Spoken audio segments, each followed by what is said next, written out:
What's going on, everybody? Welcome back to episode 62 of the Silver and Gold. I'm Josh. And I'm Mike. And today, both of our teams lost, and both probably in pretty embarrassing fashions, and both practically while the whole world was watching. The Raiders obviously had the Black Friday game where I don't know why they decided to start that one at was it 1 o'clock, 12 o'clock? I think it was noon. Yeah, made no sense to me, but hey, I was able to catch, good portion of it while I wasn't busy. And then let's jump right into the 49ers versus Bills because it was ugly, just as I predicted. I just have to say, I was at my little cousin Samuel's birthday party on Friday, and I was talking a little bit of Niners with, a couple family friends there. And I was asked what I thought the score was going to be. I think my aunt might have asked me what I thought the score might be. And I said a lot to 10. I dead ass said that on Friday. Final score was 35-10. The 49ers got blown out. And really the score, I feel like the score could have been worse in this one. This one could have been 60-10, and I feel like that would have probably told the story a little bit better. I feel like the Bills really, they just outmatched the 49ers, and Christian McCaffrey went down, and I don't think I mentioned it last week, but I started thinking about how much of an impact the cold weather might have on somebody who is suffering from bilateral Achilles tendonitis.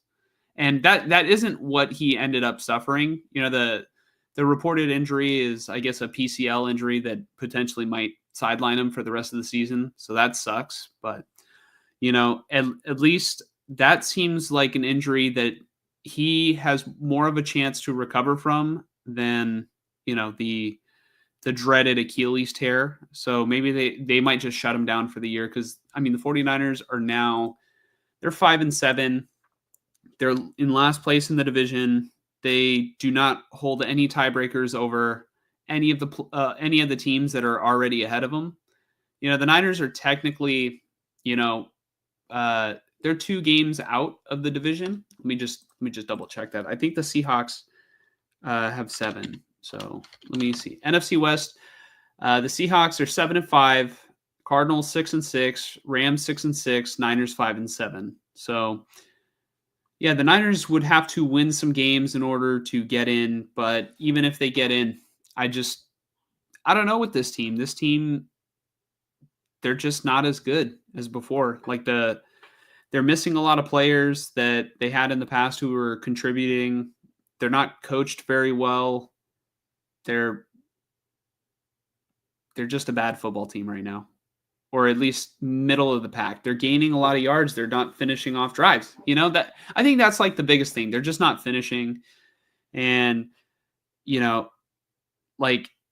almost feels like this entire season is summed up by, I keep going back to it, the scenario where, in the Tampa Bay Buccaneers game where Deebo Samuel held Tabor Pepper by the throat.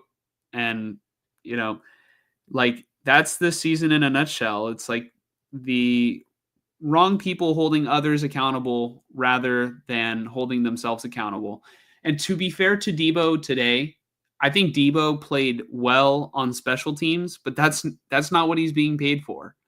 I do like the move to him on kickoff return because Deebo, I really feel like Mike and I, we talked about this, right? Deebo would be great at this new kickoff return rule set, right? Oh, yeah. Deebo had a lot of returns that went for, past the 40-yard line. He did, however, fumble like late in the game, but it was already garbage time. And the Bills, I think at that point had already pulled their starters from the game, which is crazy. The Niners starters were still in the game. Bills had like their second stringers, and the Niners were still getting bullied around. I mean, what more can I tell you? It was an ugly football game. Purdy didn't play well. I'll go ahead and go over the stats. 11 of 18 passing attempts, and mind you, the Niners are behind. And yes, it's snowing, but you're behind. You gotta pass the ball. 94 yards for Purdy, no touchdowns, no interceptions, but he did lose a fumble on a play where it just slipped out of his hand. Jordan Mason had to step in for McCaffrey. McCaffrey had 7 rushes, 53 yards, so very efficient while it lasted. McCaffrey actually looked like he was back to, some resemblance of what he was last season. And then He had me sweating bullets. yeah. Mike was playing against my brother who had Christian McCaffrey in fantasy football.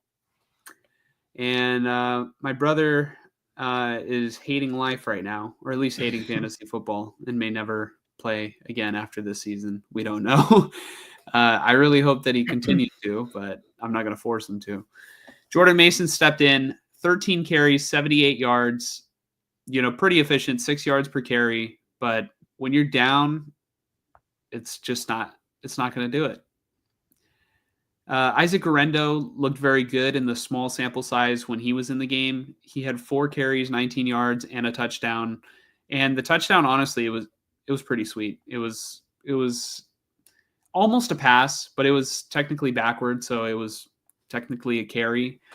But he was able to get around to the outside on the left and get in, to the touchdown, showing off his size where he wasn't tackled easily at the goal line, but really, I mean, he had a lot of open space. He showed off his speed, more importantly, like that's what got him the touchdown on that play rather than his size. Let's see, in terms of the wide receivers, Juwan Jennings still is like in the Brandon Ayuk role, where he had 3 receptions, 56 yards, and incredibly efficient. He should be featured a little bit more in the offense, and George Kittle, and we'll talk about him in a second. But 18.7 yards per catch for Juwan Jennings. That's pretty good. Debo had 4 catches for 20 yards. Okay. Like I said, his impact today was mainly on the kickoff return. Christian McCaffrey, before he was out, like McCaffrey was the centerpiece of this offense before he got out. 2 catches for 14 yards. And Jordan Mason did not get a single reception. So I don't know. I feel like to me, you can kind of, in my opinion, just try and plug and play. You might find out that Jordan Mason can actually do some of the things that McCaffrey can do in the passing game. Not everything. McCaffrey's a little bit more, has better hands, but like, I don't know, just changing the entire game plan after one guy goes down, like guys go down in football. So I don't know. I maybe I'm just holding on to the whole reports of Jordan Mason saying, buying that jugs machine in the offseason, but he's looked really good all year. And I think that you could have centered the offense in the passing game a little bit more, to Jordan Mason's side too, especially with Purdy sort of banged up on the shoulder. Kittle, 1 reception, 7 yards. That was his impact today, besides being, a blocker. And Pearsall, still nowhere to be found, no receptions. He did have a target, but he slipped. Isaac Guerrero, 1 reception, -3 yards. So I want to say that was maybe a screenplay that they dialed up for him. But yeah, it was really ugly for the Niners on offense. Josh Allen was fantastic today for the Bills. James Cook was great for the Bills. Ray Davis was also very great. Yeah, the Niners run defense, they really didn't have footing, but I mean it's a lot of problems that they've been dealing with all season, and they just do not tackle well. I don't know. It's it's demoralizing at this point, but I'm kind of numb to it. Like this season's kind of down the drain. The Niners still have a chance to do something, but I just don't think that this is our year.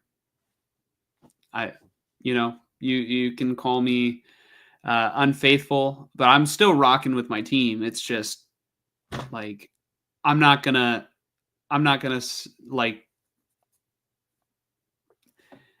say the sky is green. Sky is blue, grass is green. I'm not gonna let my eyes or say something different than what my eyes are telling me. So I don't know, Mike, did you watch much of the game tonight? Did you have any thoughts before I really talk about where this team needs to go going forward? Well, a few thoughts that I had. You started this whole thing with, this could have been a bigger blowout. If this were the Detroit Lions, you guys would have lost by north of 40 points. Because it would have been nonstop, whereas the Bills pulled their starters, towards the later fourth quarter, if not mid fourth quarter. Mm-hmm. Yeah, and then the one thing that kept cracking me up in this game was the pre-snap slipping by the players. There's one play where Debo went in motion, and I don't know where his head was pointed, but he didn't see that he was running into Juwan Jennings, and he stepped on his foot.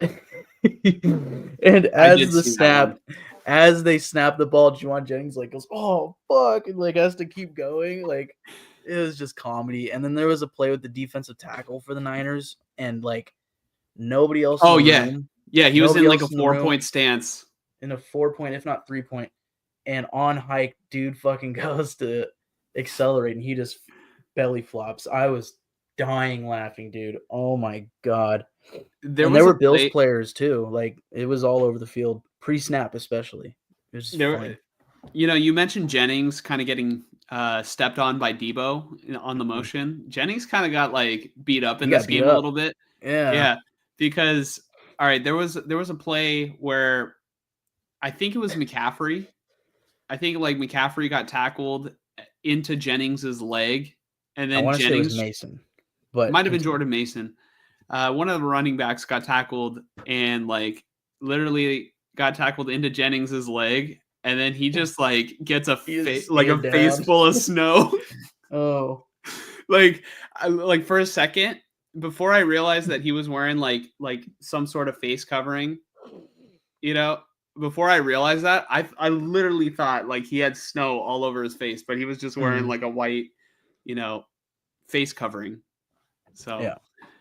By the way, Frank is tuning back into the show. He adds Buffalo showed mercy. I really do feel like Buffalo did show mercy, in their own way, because I mean we've seen the Buffalo Bills really pile it on teams before in the past, in front of their home crowds. That's kind of what I was expecting going into tonight. We didn't get anything that I didn't really expect besides, I mean, McCaffrey.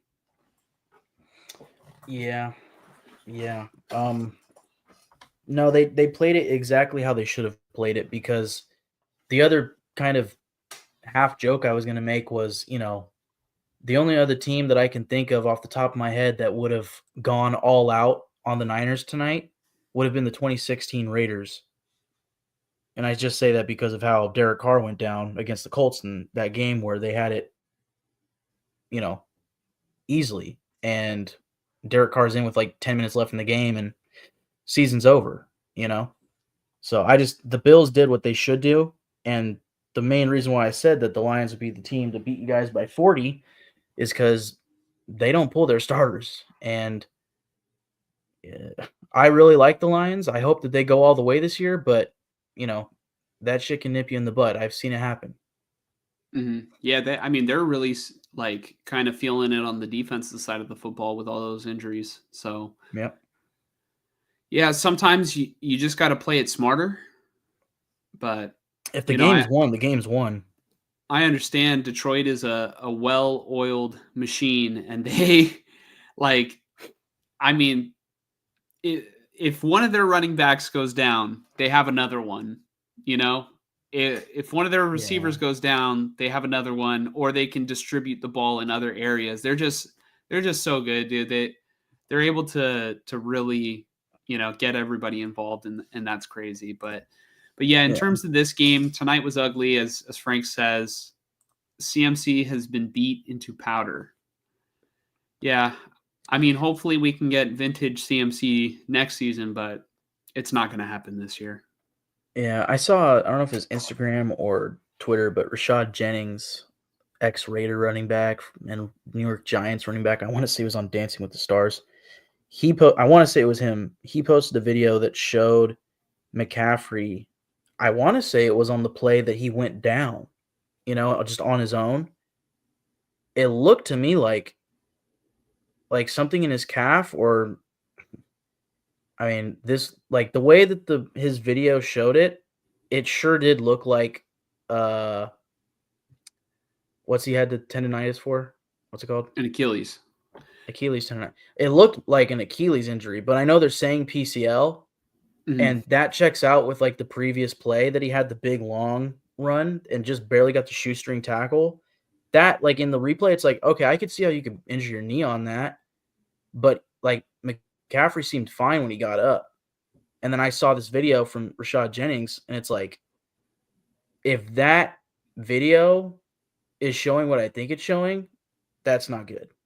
No, but they would have said if it was his Achilles. So I don't know why. Well, I don't even think they would have said if it was his Achilles. The Niners have been horrible at reporting injuries this year. Like, 100%. They have been horrible. I don't know how the league doesn't find them for like more accurately reporting it. But in terms of McCaffrey's Achilles, if like that was a rupture right there, because that's honestly like what it would have been given that motion. I know the video that you're talking about. If that's what it would have been, he's not walking off that field by himself. Yeah, he jogged off the field. He literally jogged off the field. Yeah. That's I think it was his knee, and he knew something was up, so he went down, and like, really, I was like, oh no. Like, I thought like, oh shit, there goes his fucking Achilles, Yeah. But yeah, I don't think it was his Achilles, because also too, you can look at that same video, and Rich Madrid, also, very involved in 49ers Twitter. He also like gave like a snarky, oh, so did his right Achilles rupture as well? Because it did like the same movement. I just think like the muscle just naturally, just naturally bounces that way. Yeah, probably. Damn, I was gonna say something else. Oh, just what? I don't know what year. All right, that's horrible delivery. Basically, just really bad Madden curse, I'd say. Like, I don't know the last time that the Madden curse didn't curse somebody. Like, was Josh Allen the cover guy the year before? Yeah, Josh Allen was last year. Mahomes, was it Mahomes the year before? Mahomes and Brady? I think you're thinking maybe Lamar. Here, let me look. Past Madden cover. Okay. All right. So, last season it was John Madden. Or no. Last season was Josh Allen. Then it was John Madden. Then it was Mahomes and Brady. Then it was Lamar in 2021. Mahomes 2020. Antonio Brown 2019. Brady 2018. Gronk. Yeah, so like, So forth. I mean, the Madden curse isn't what it used to be. Like, it used to be like horrible. Or maybe it's back. maybe it's back, but like, Maybe. I don't know. Josh Allen, besides like losing in the playoffs, Right. like he already lost in the playoffs before that. John Madden passed away before he was on the cover of Madden. Like that would have been horrible if they put him on the cover and then it's like, oh shit, Yeah, But no, whoa. they did that to honor John Madden, Yeah. Uh, and Mahomes still won a Super Bowl. So, yeah. Yeah. Or Anyways. two after being on the cover of that. So, Frank asks, what was up with that one dude's helmet? I don't know I'm which assuming dude that he's you're talking referring to. about the defensive tackle that slipped on the pre-snap. I don't know what his name is. I don't know if he's number 98, 94, but he was wearing the Guardian cap? Guardian cap. Yeah. Oh, okay. I think that's what he's Yeah, talking so about. Literally, like watching it from my TV, like being way up on the wall and stuff, it was like watching a glitchy video game. Like all the Niner players had like these shiny, beautiful golden helmets, and there's this one guy with just like cloth brown. Just looked weird.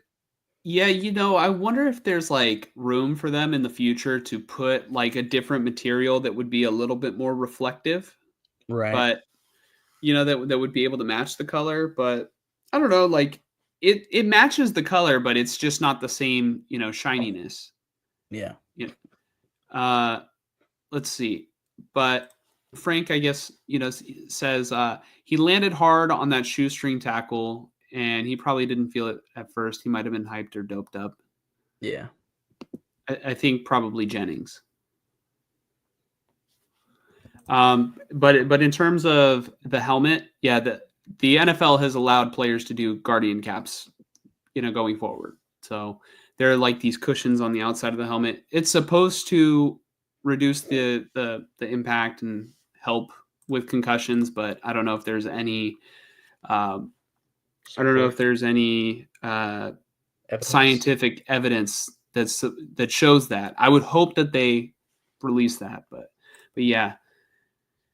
Now let's talk about the fun stuff. About let's go through the 49ers depth chart as we look forward to their future and sort of think about what they have to do going forward, because they're either going to have to make a decision on Brock Purdy one way or another. And I mean, some players just need to be replaced or might not be on the team next year. But so I'm looking at the 49ers depth chart.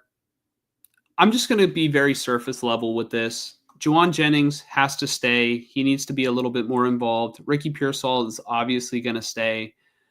He needs to replace Debo. Debo's got to go. Debo has got to go. Chris Conley, I think, is replaceable. Jacob Cowing, hopefully he can grow more, going into year two. Trent Williams, I just hope that he doesn't retire, because him and Dominic Pooney are the bright spots on the offensive line.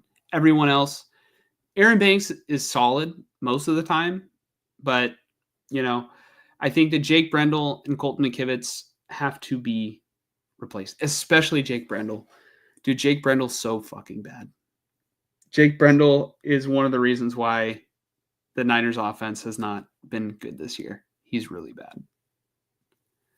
I don't know if I just didn't notice him being that bad in the past, but I like watching film. He like defenders just kind of push him around. I've sent you a couple clips, right, Mike? Of Brendel. Oh, yeah.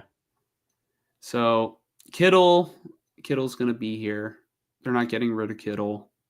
They need to absolutely do something about that backup tight end position. They need to strengthen that big time. McCaffrey hopefully will be healthy next season. Jordan Mason, the 49ers need to keep him. Garendo's really good too. If it's going to require a lot of money, you can maybe let Jordan Mason walk, but I would prefer to keep him. Yeah. I think for the right price, you keep Jordan Mason. What do you think, Mike?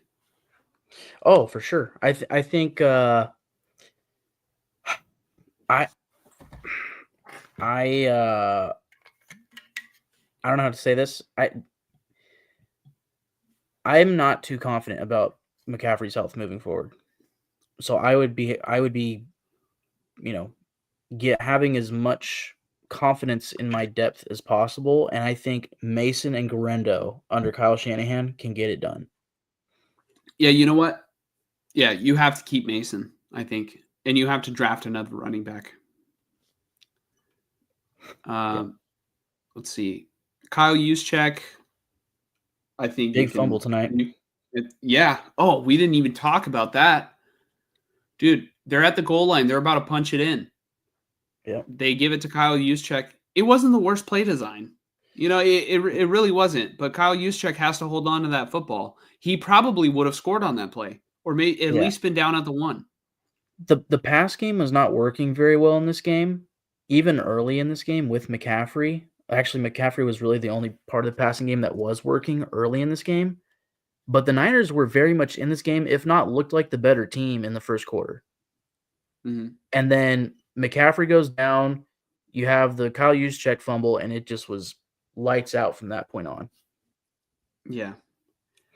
Anyways. Brock Purdy is going to be the biggest question mark of this offseason. What are the 49ers going to do? I think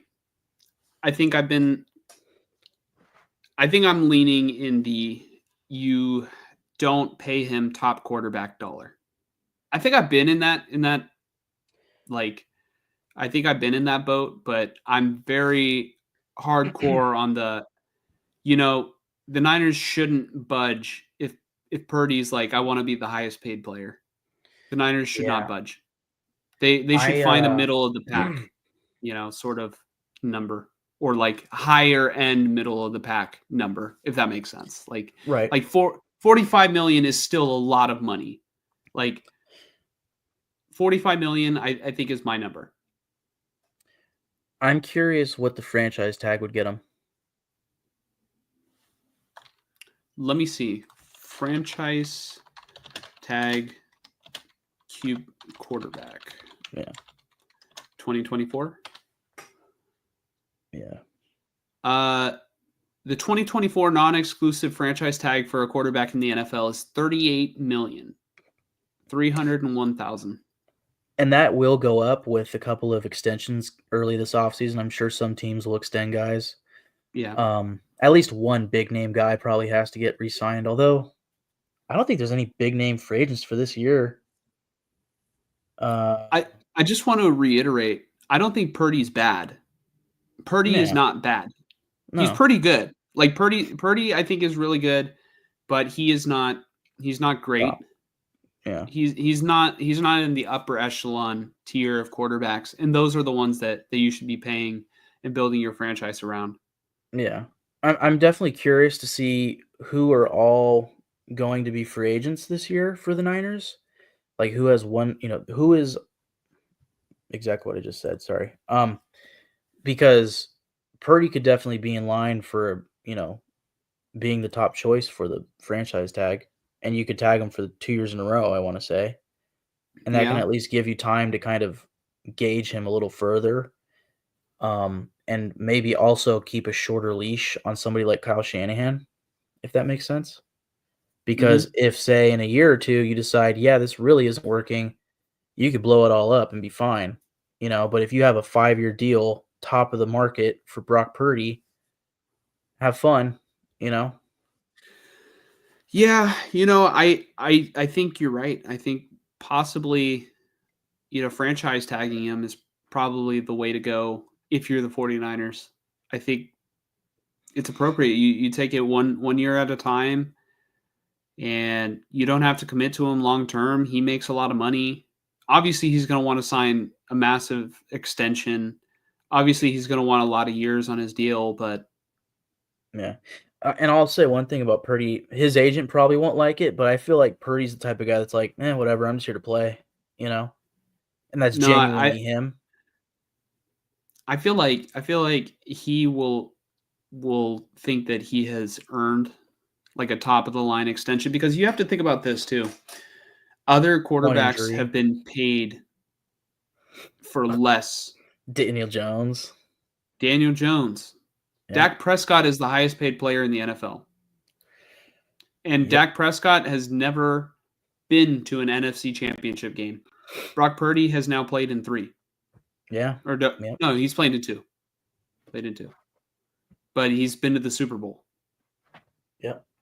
And played well in the Super Bowl. You know, Dak Prescott can't say that, and he's the highest paid player. Other quarterbacks literally get paid for less.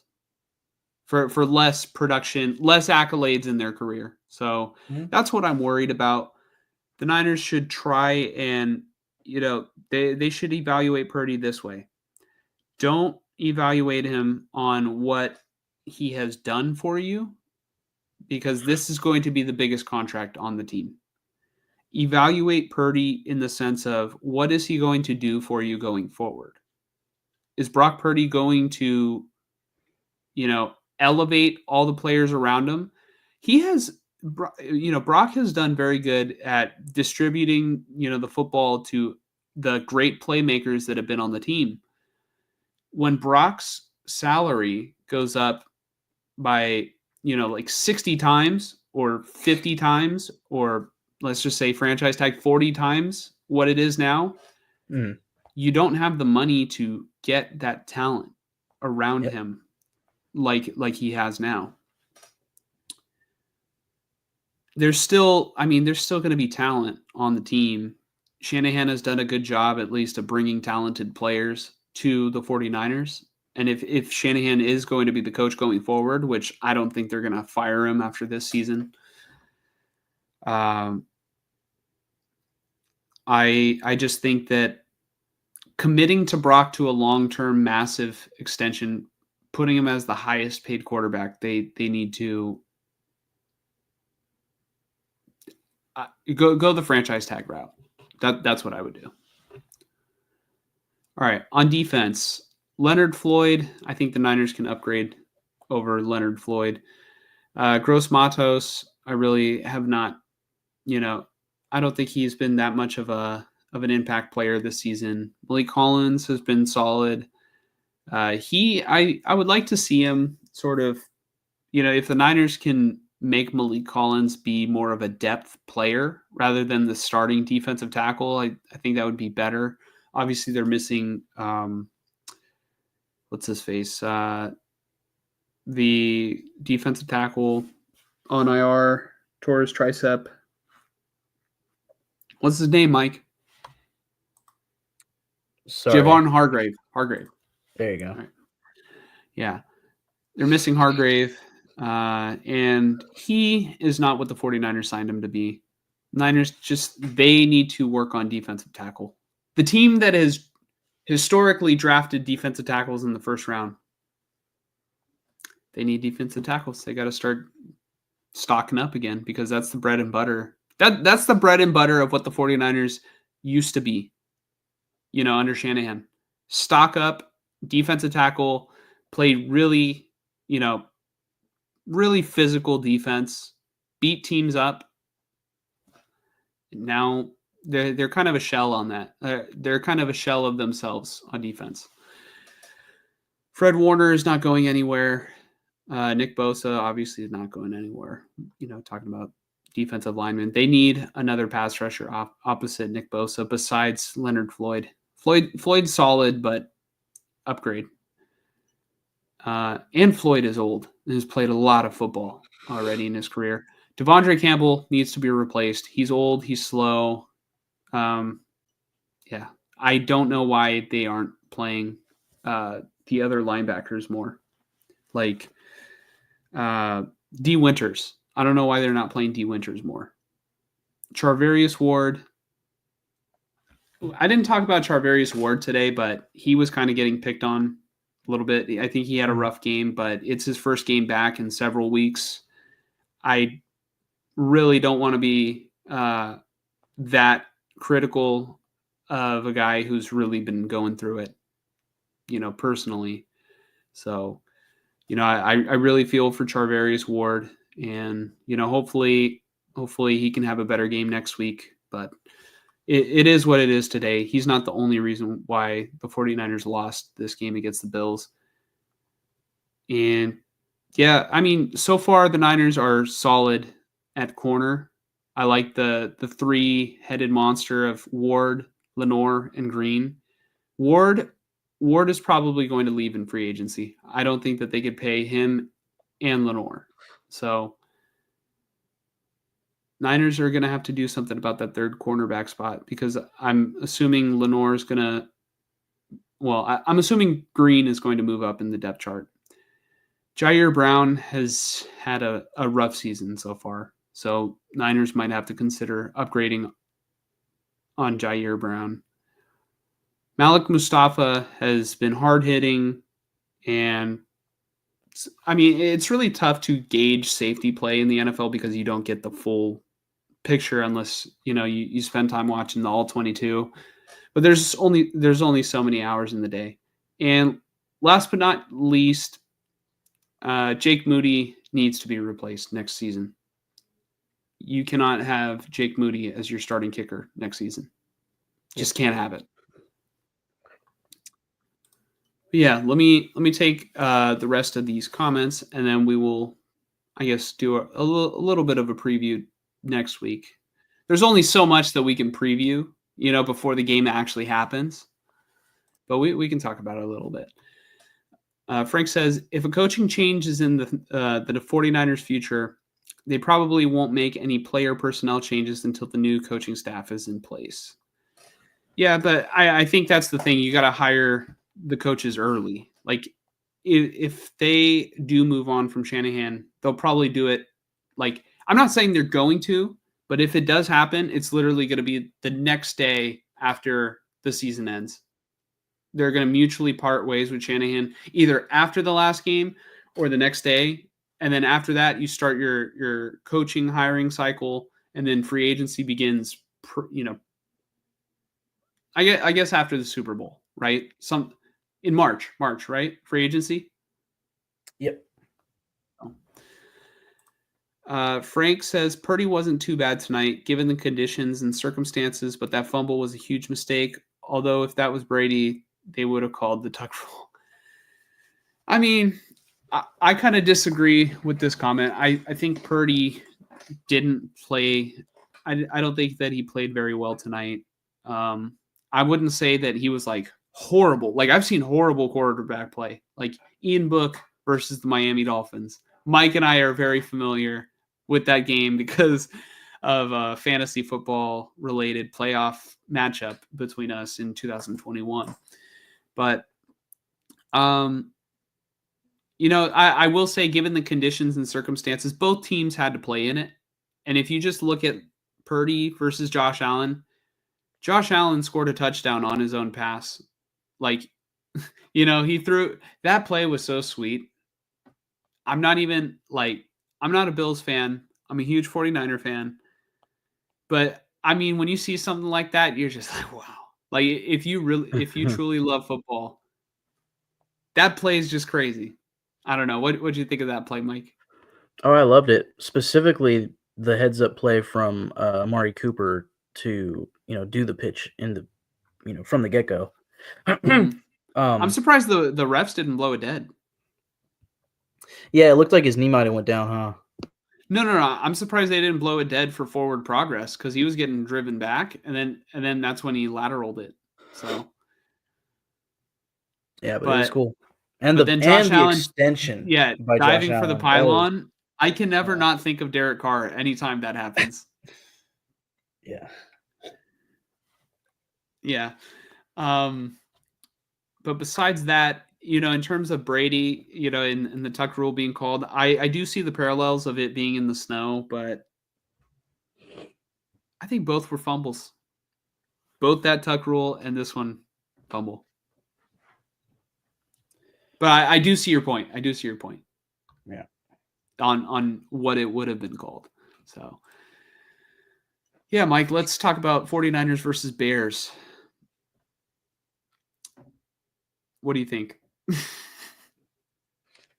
Well, they're not going to have McCaffrey against the Bears, and this is going to be in Santa Clara. Right? Yes.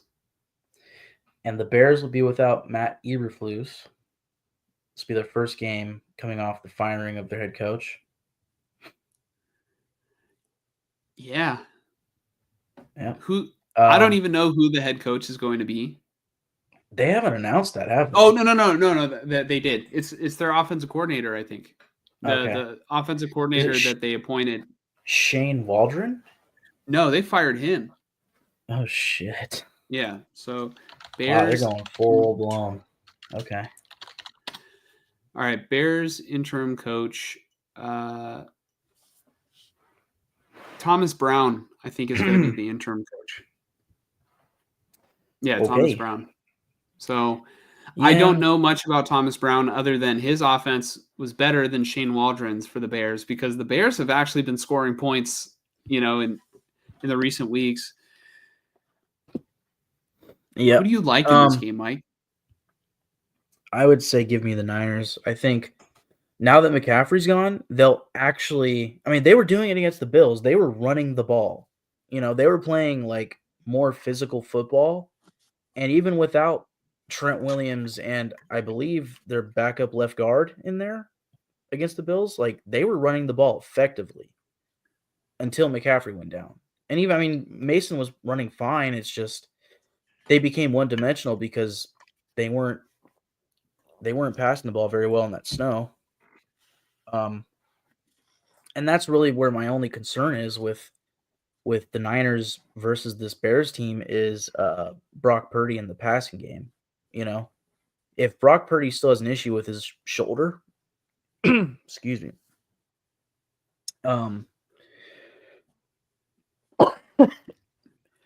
Dude, good Lord. That would be my main concern for the Niners losing this game. But I think with the Bears coming in with a new coach, I'll say that if the Niners lose this game, this is a bad look. But I don't think you guys are out of the running for the division yet. So this is a must-win game. I'm picking the Niners. I do agree. One thing that kind of catches me a little bit off guard is just the fact that typically teams, when they fire their head coach and they hire, an interim coach, there's a little bit of a surge at first. We saw it last season with the Raiders and Antonio Pierce firsthand. We talked about it, so much so that Antonio Pierce is still the head coach of the Raiders today, right? But I do agree. The 49ers, I don't think, are going to give up on the season, even if it's highly unlikely that they're going to make it. This is a winnable game for them. I think they can shut down DeAndre Swift. They have to contain Caleb Williams, from scrambling a lot, because Caleb plays that game where he likes to, similar to Russell Wilson, early on in his career, he'll go back far in the pocket. He will run backwards and look to be making a play down the field, similar to Russell Wilson early on. And I don't know. I think the Bears have good receivers. I like Romo Dunze. I like Keenan Allen, and I like DJ Moore is a good playmaker. And in terms of their defense actually, they have a good secondary. The Bears defense is their strength on that team. Would you say so, Mike? I believe, if not last season, early this season, yes. I know on paper their offense should be better. And if this offensive coordinator, this interim guy, has them playing better, I think what might happen now is Caleb Williams might get more of a longer leash to lead the offense. But I don't know if that matters. They have a talented defense, to your point, for sure. Okay, let's recap their past couple of games. Okay, so they should have beaten the Lions or had an opportunity to at least tie that game. If their coach wasn't a moron, and that's why he's not the coach this week. Yeah. Dude, That was horrible. That was the worst clock management I've ever seen. It was Like bad. that. It should have been a timeout for sure. But Yeah. also, like rewatching the play just one time, I was sitting there going, "What is Caleb doing?" Williams. Yeah. He was taking his sweet ass He time. was asleep at the wheel, dude. Yeah. Both of them were. I Like, think it's on both. yeah, But yeah. yeah, so they had an opportunity to beat the Lions and held them to 23 points. The Vikings, that one was sort of a high scoring game. It was 30-27. Keep in mind the Bears are putting up points on good. These are two good defenses that the Bears, have scored at least 20. The game against the Packers, they won off of they lost off of a blocked field goal that would have won them Yep. the game, right? Yeah, yeah. And then the game before that was with the Shane Waldron as the offensive coordinator. They only put up 3 points against the Patriots. So I don't know. The Bears are, they're also a defeated team. Like they're better now. Well, that's yet to be seen with Thomas Brown, but with the new offensive coordinator, who I think is actually Thomas Brown. Don't quote me on that. They're better than what they were, but you lose enough games, close games, you're just kind of out of it. And so they're 4-8, right, Mike? It sounds about Bears right. If not 5 wins. Niners have 5 wins. These teams, if you're going by the old Bill Parcells, you are what your record says you are, these teams aren't that far apart, but I like the Niners in this one because they're still a small sliver of hope just for the division. But I think Seattle would have to melt down for the Niners to win the division. Yeah, and the Cardinals, to be honest with you.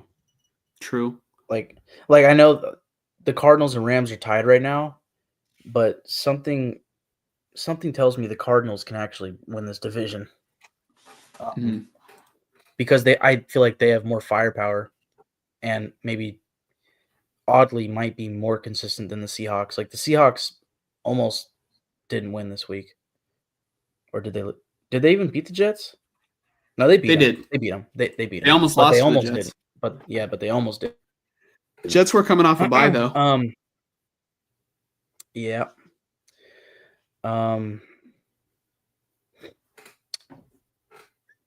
And the thing about the Jets too, it really pissed me off because they were coming off a bye and there was no injury reported for Breece Hall, and I literally dropped Braylon Allen. Oh, I knew that fired you up. I knew the that night before that report came out. Yep. I was laughing to myself. I didn't put a bid in on him or anything. I knew I wasn't going to get him, but literally I saw that you cut him, and then like 5 minutes later I got the alert. Breece Hall questionable. Everybody fire up those Braylon Allen engines. I was like, dude, I was listening to fantasy podcasts too, and they even mentioned like handcuffs that you should be stashing, right? Yeah. And not once was Braylon Allen even named. And then I don't regret. I didn't end up putting a bid back for Braylon. Yeah. Because I looked at the report. Breece was like back at practice and everything, and I really like him as a player. I know we're getting a little bit off topic, but it was just the fact that I decided, yeah, you know what? Maybe this Breece Hall, this backfield is clearly not getting taken over, and I don't think Breece Hall is going to suffer an injury. There's only a couple weeks left, and I wasn't in love with the schedule, with the remaining schedule. But so I finally, I'm like, I'm peeling the Band-Aid off. and then the next morning, Breece Hall injury report. Yeah, we didn't get a chance to talk about that. I'm glad that I'm glad I got that off my chest. No, dude, I'm laughing at what Tyler just sent in the group chat. What? Oh my god. I mean, that's not bad. It's just one of those. Oh my god! All right, it's one of those old turkey, not old, but one of those videos where it's like somebody just grilled a turkey leg in tinfoil, and then they like just go like this with the bone, and the meat just drops off.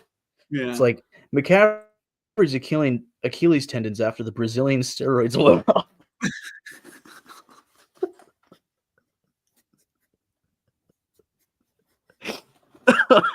Oh shit, dude.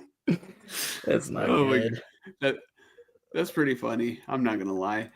All right, so let's go ahead and recap our takes on Niners versus Bears real quick. We were both right. The Bills were gonna win this game. You are taking the 49ers, and I am also going to take the 49ers bounce back this week. I think I like it. I'll take the 49ers in this one. All right. I almost want to pick the Bears. I almost want to pick them. I almost want to as well, but all right. Like, I don't think I'm ready to jump completely off the ship that the Niners are going to lose every single game. Like, they're not in tank mode. That's one that I'll have to text you. Yeah, that's one that I'll have to text you Sunday morning and be like, you know what? I'm picking the Bears. Fuck it. But right now I'm 51% Niners. I'm like 60% Niners, maybe 70. Yeah. I'm like 60. Let's call it 65% Niners. I'm thinking that they'll probably win this one. Yeah. I mean, this is a must win, dude. You got Rams, Dolphins, Lions, Cardinals. It's not gonna. It shouldn't be bad weather. Tomorrow we fucking get like a weather alert. There's gonna be a monsoon in Santa Clara. Yes. Bay Area monsoon incoming Saturday. No, but just looking at the remainder of the schedule really quick. Take away the Lions game. Like, these aren't easy games coming up for the Niners, but at least they can still control their destiny. Like, the Dolphins are beatable. We know that. The Bears are beatable. We know that. And then the Rams and Cardinals are division opponents where if you guys pull out the wins against those teams, you're making big ground in the division, you know? Yeah. So at that point, it's just a matter of what are the Seahawks doing, you know? Mm-hmm. Well, let's sort of project. The Niners beat, let's just say they beat the Bears. That would put them at 6-7. If they beat the Rams, 7-7. 8-7. 8-8. 8-8. 9-8. So you're trying to win the division at 9-8? Yeah, and that's hope for the 7th seed. That's the floor that you set back in August for the team. Man, look at you. That's assuming they win these games. For all I know, they can lose this week. They might lose most of them. Yeah, they can lose to the Rams because the Niners they did lose to the Rams earlier this season. They didn't even have Puka or Kupp or their starting linemen. Yeah.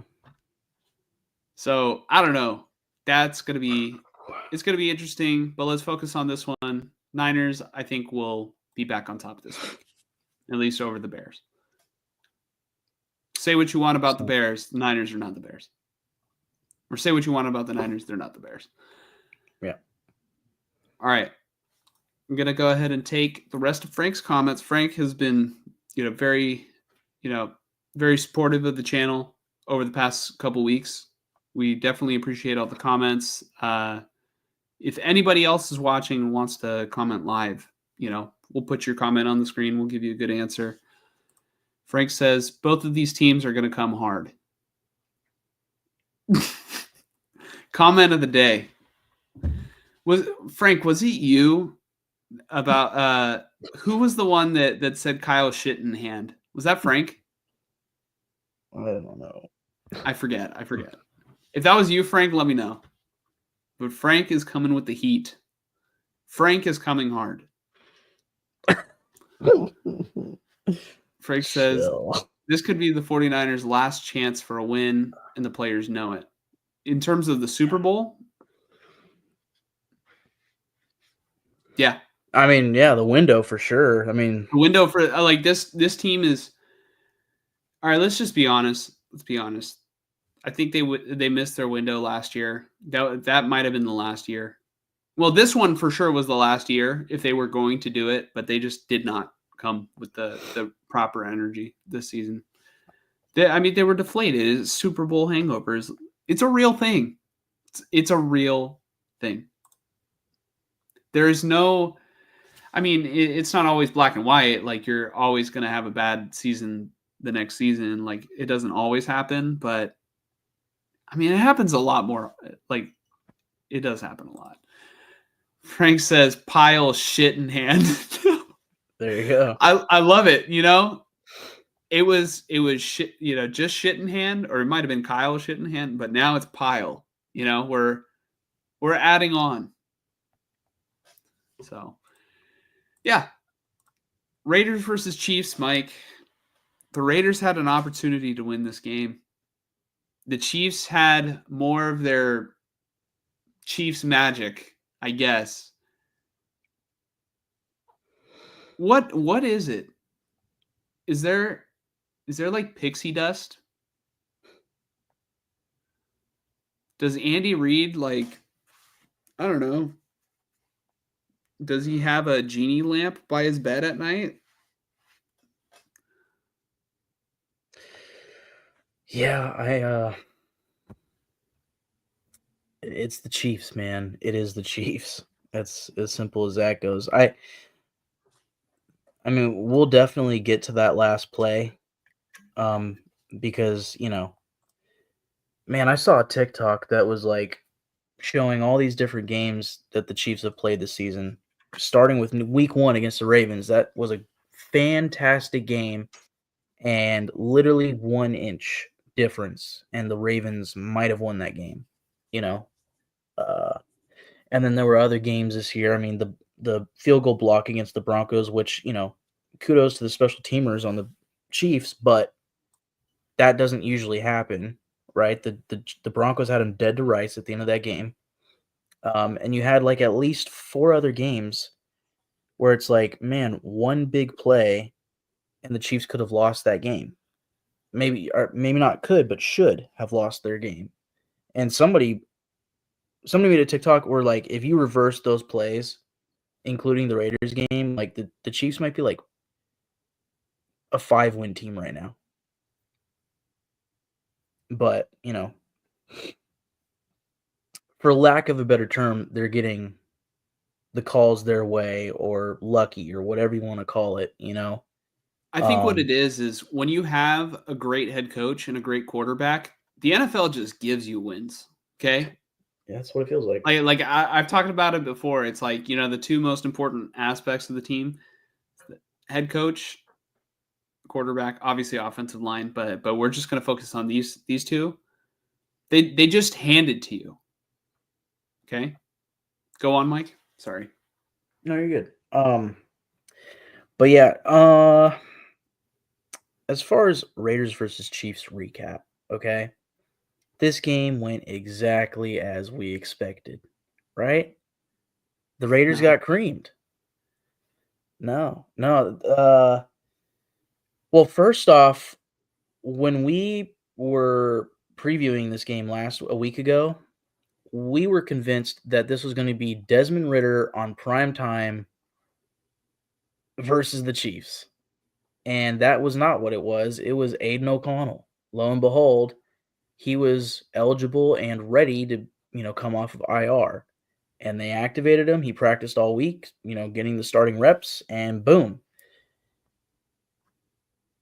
He looked great. All right. I have to start with Aiden O'Connell.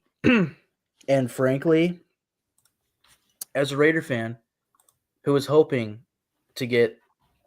I mean, let's be honest. It would be very nice to get the first overall pick. Because the season's over. I think we might actually be eliminated from the playoffs now. Um, Seeing how good Aiden O'Connell played against the Chiefs, and I don't know if that's just a thing for him. It was like, hey, when they play in Kansas City, Aiden O'Connell plays good. I don't know. And that's not even true because last year when the Raiders beat the Chiefs, like he had a statistically bad game. But in this one, dude, he was, especially in the second half, he was going crazy against them. I would say specifically in the second half, actually. Because the first half really wasn't going that good. It was really low scoring. But the second half, he had those touchdowns to Bowers and Trey Tucker, you know, and then really that 2-minute drill at the end of the game, I was just sitting there like, dude, this is the guy that I remember. This is the guy that I wanted to be the starting quarterback in week 1 of this season. And this is the guy that had me perplexed as to why the fuck they chose Gardner Minshew after that god-awful preseason. Right? I wouldn't even say this is the guy that I expected to go into this season. This is the guy that I expected going into the regular season last year. When Josh McDaniels was still the head coach of the Raiders and Aiden O'Connell played very well in that preseason, that's the Aiden O'Connell that we got, where we sort of had questions like, is O'Connell the best quarterback on the roster? Right. Relative to Jimmy Garoppolo, right? Yeah. Yeah. O'Connell played very well and against a great Kansas City defense. Yep. Along with Kansas City needed to win. Like they need to maintain that top seed in the NFL. Like, yep. That's what's crazy to me is like, I mean, the NFL any given Sunday, yeah. But like this Chiefs team and how well coached they are and Patrick Mahomes and all this shit, they should be killing teams with how, dominant they are, but they're not doing that. And it just feels to me, and this is just like, just knock on wood now, and I already know it's going to come back to, blow up in my face, but it feels like the Chiefs are the type of team that's going to go into the playoffs and one and done, lose in the divisional round of the playoffs against the Texans, the Ravens, whoever doesn't win the AFC North, Steelers, Ravens. They're not losing to the Texans. They're not losing to the Texans. It doesn't look like it right now. But Ravens or Bills? Saying, Ravens or Bills? I could see it. I could see it. If I'm being honest with the Texans, if they just have a good game on offense, like last year we saw them completely annihilate the Browns, I want to say. Like if they have one of those games with CJ Stroud just going crazy, they could beat the Chiefs. They could. Not saying they will, but but the Steelers and Ravens absolutely. And then really it's just a matter of if the Chiefs face the Bills, and especially if the Bills can get that 1 seed, which would be awesome. The Bills should beat the Chiefs currently. But knowing my luck, knowing the way that this works for the Chiefs would be Super Bowl bound no matter what, Yeah, like, all right, this team, just sort of to give, like, if you want to really picture it, this Chiefs team right now is giving off vibes of the team that lost to the Bengals in the playoffs a couple of years ago. Like you didn't really expect that. Like, and they just out of nowhere just lost that playoff game. And then, Joe Burrow had his chance at a Super Bowl title. Obviously, it's not going to be Joe Burrow doing it this year. Unless the Bengals just go on a run, but I don't know how they're doing playoff standing wise, relative to other teams. But yeah. But the AFC West has got him beat. The Broncos and Chargers aren't going to let him in, I don't think. Yeah, so the Bengals are practically eliminated. They're not eliminated, but they're like on the brink. If the Raiders are eliminated with 2 wins, the Bengals only have 4, right? Or do they have 5? Something like that. I want to say it's 4. Bengals record. Yeah, the Bengals are 4-8. They only have one more win than the Cleveland Browns. Same amount of losses. Yeah. The Browns, if they win tomorrow, would have the same record as the Bengals. Let that sink in. That's insane. Yeah. The Bengals scored 38 points today and lost against a tough Steelers defense. Yeah. It must be the Bengals defense that's just killing them, because obviously their offense scores points. They're just literally getting outscored. But I mean, all right. You know what? Going back to the whole, I think if Kansas City faces the Ravens in the playoffs, I think Kansas City will probably still win. And like, just what gives me that vibe is the sole Isaiah Likely saying, they don't want to see us in the playoffs after losing week 1. There's something along those lines. He said that, but I really feel like the Bills might go to the Super Bowl this year. Sort of. This might be the Bills themed show. Yeah. Well, I'm hoping right now. I'm just hoping Bills Lions. That would be the most fun, dude. And I felt that way last year. Yeah. I would love Bills versus Lions. Those are like the two fan bases that probably deserve it most. I mean, besides the Raiders, of course. But anyways, what do they deserve? The Raider fans. Yeah. We deserve. I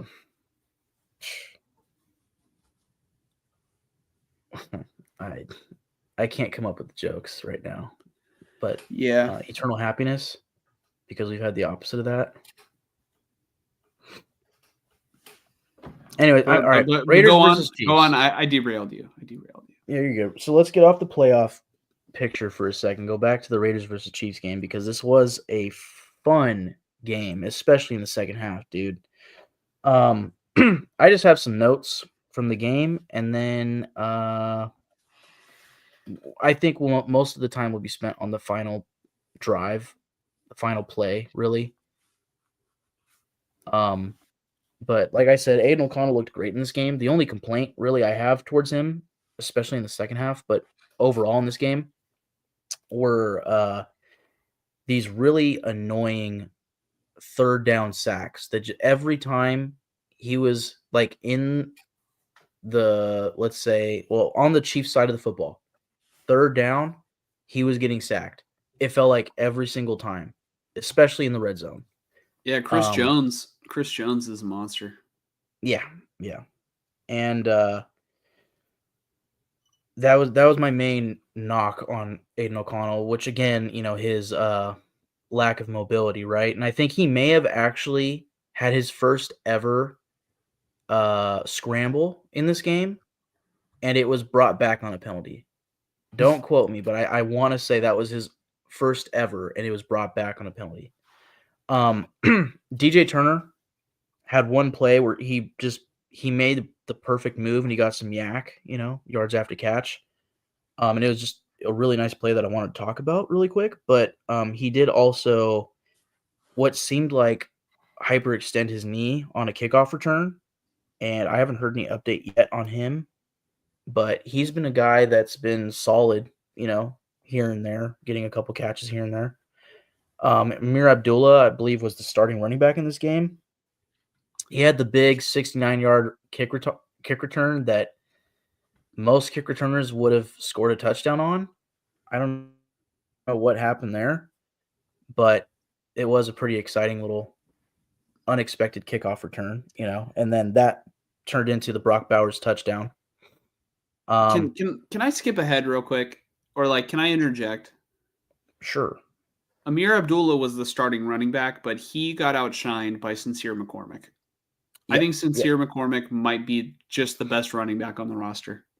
Yep, and this is a guy who's been on the practice squad the entire season. And that would be my next note is Sincere McCormick deserves more touches.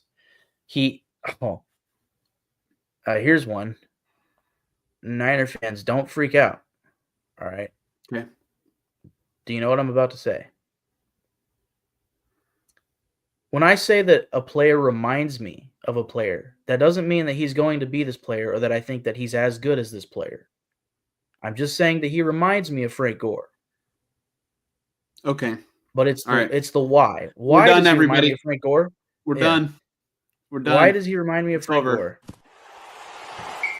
Gore? Why? You're muted. Sorry. Now you're unmuted. Gore because he always falls forward. And his frame, you know? But Frank Gore never went backwards, and this McCormick dude, like, every time he's getting tackled, he manages to get that extra half yard, you know? Mhm. And I just dug that. 12 carries, 64 yards, so that comes out to son of a biscuit. I do say Let me see that's full box score. He looked very good running the football, you know? 5.3 yards per carry. That has to be the best on the season for the Raiders. He reminds me of Josh Jacobs. If you want to give like a Raider, comparison too. Sure. He wears number 28. And yeah.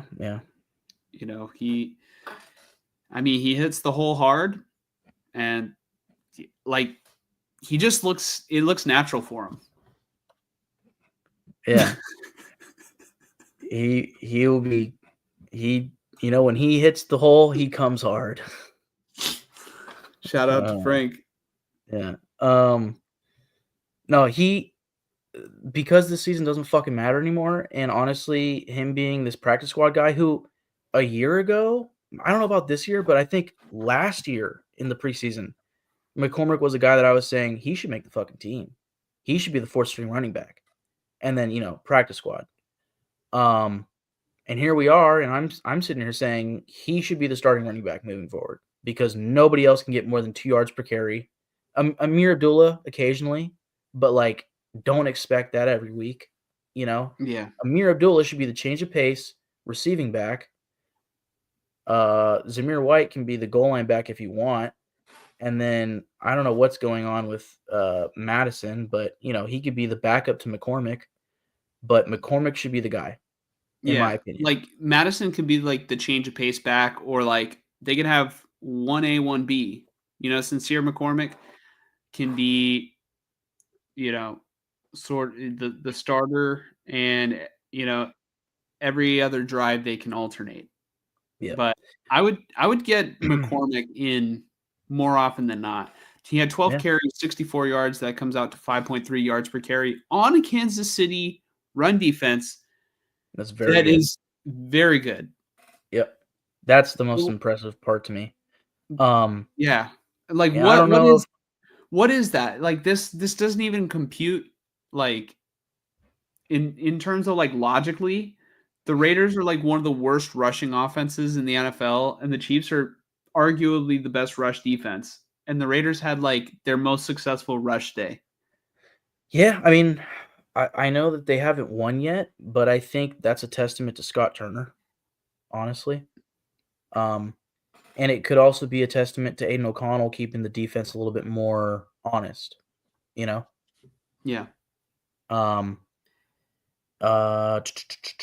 What was I going to say right there? Brock Bowers. Oh. I cut you off at Brock Bowers. I didn't even know I was saying Brock Bowers, but well, before I get to Brock Bowers, first off on McCormick, this is just one idea I have, like, moving forward, even coming out of this season. Like, I don't know if McCormick is much of a kick returner, and if I'm being honest, like, assuming there's change on this, coaching staff, there's going to be there has to be change on the coaching staff coming out of this season. The real question for me is, I'm going to say it every week, the real question for me is Tom Telesco, whether they decide to keep him or make a change at GM as well. Because to me, I'm like, I don't know how you can keep Antonio Pierce. I really don't know how you can make that make sense. Although apparently there are fans that are dead set, like, no, you have to give him another year. Like, give him a quarterback and give him what the shot that he deserves. And I'm like, 6 months ago, if I knew that this is where the season would have gone, I probably would have agreed with that. But no, man, that's not the move. You have to get a better coach. sorry, but Sincere McCormick. I can see Sincere McCormick being similar to a Jalen Richard. If you remember Jalen Richard, where he was Oh, always like I the third remember string running Jalen back. Richard, Yeah, DeAndre he was all Washington. yeah. He was always like the second to third string running back, but he'd get the ball and he'd play good. He would get positive yards. Like I think Sincere McCormick can be one of those guys. You should still draft a running back next year, 1000%. But I think McCormick looks like a guy who deserves to be on this roster more than any other running back on this team. Mhm. That's probably a little over the top reaction, based off of one game, but still, like if he keeps it up, absolutely. Well, it's not just one game. I remember like maybe a week or two ago, I do remember seeing like it was like an all 22 clip, and then somebody said, "This 28 reminds me of another 28 that I know." And then Yeah. I think it was in reference to Josh Jacobs. Yep. Also, I do want to add, this comment. Frank, we're going to get to your other comments, but I do like this one because I was talking about like, how is it that the Raiders had their, one of their best rushing games against the top defense? And, it was called the Black Friday game. Strange things happen. Raiders mystique. Yep. I remember when they first announced the Black Friday game for last season. That was the first ever one. I think that should be an annual Raider game. I think that would make sense, but it's whatever. It doesn't have to be. It would make sense. Just like the Cowboys being on Thursday Night Football every year. You could do the same You thing mean for Thanksgiving? Friday. What did I say? Thursday Night Football? Yeah. Yeah, that's what I meant. Thanksgiving, yes. It's like you could do the same thing for the Raiders on Fridays. I think Or that on makes sense. Like Black Friday being the Raiders. Yeah. Black Hole, you know. But last two notes on offense. Jacoby Myers, I'm gonna say it as much as I can. He's still one of the most underrated wide receivers in football. He's out there.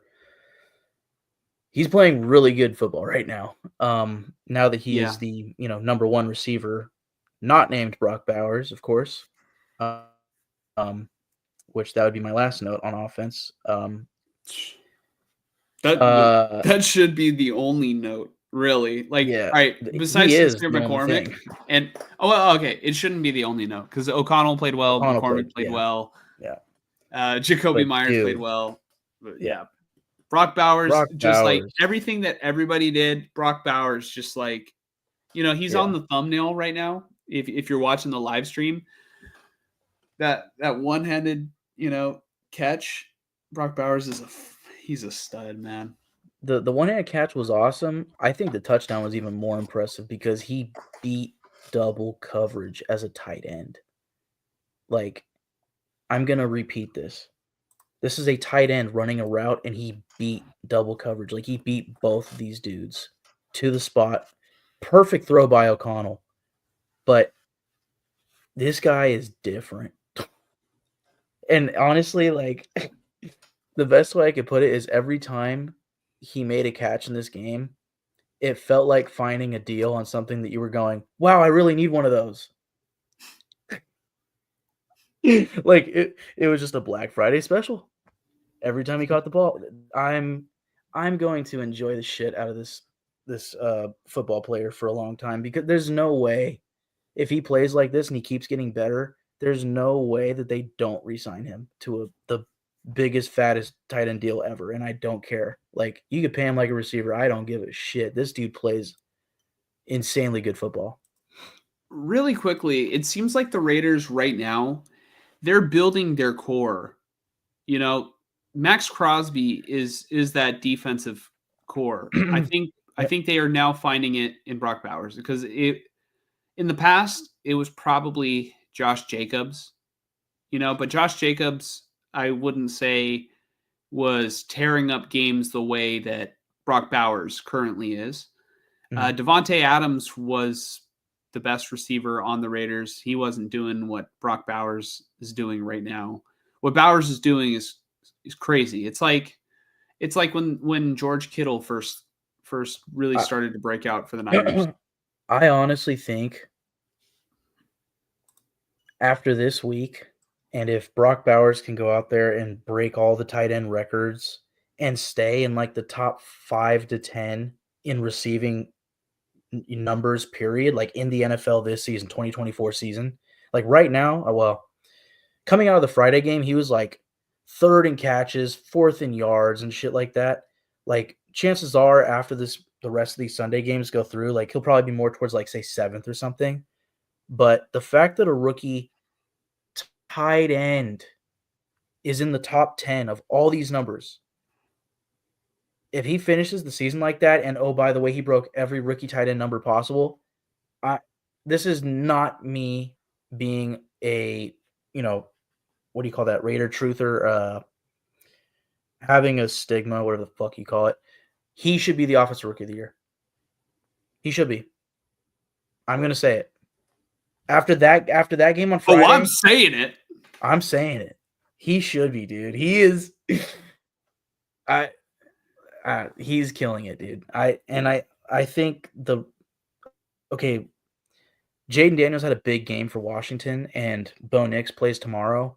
So, I can see why it'll probably still go to a quarterback, but I don't know, man.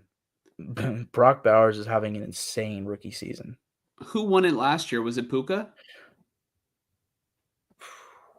Because Puka had like a similar, like he broke a record, but I don't think he won it.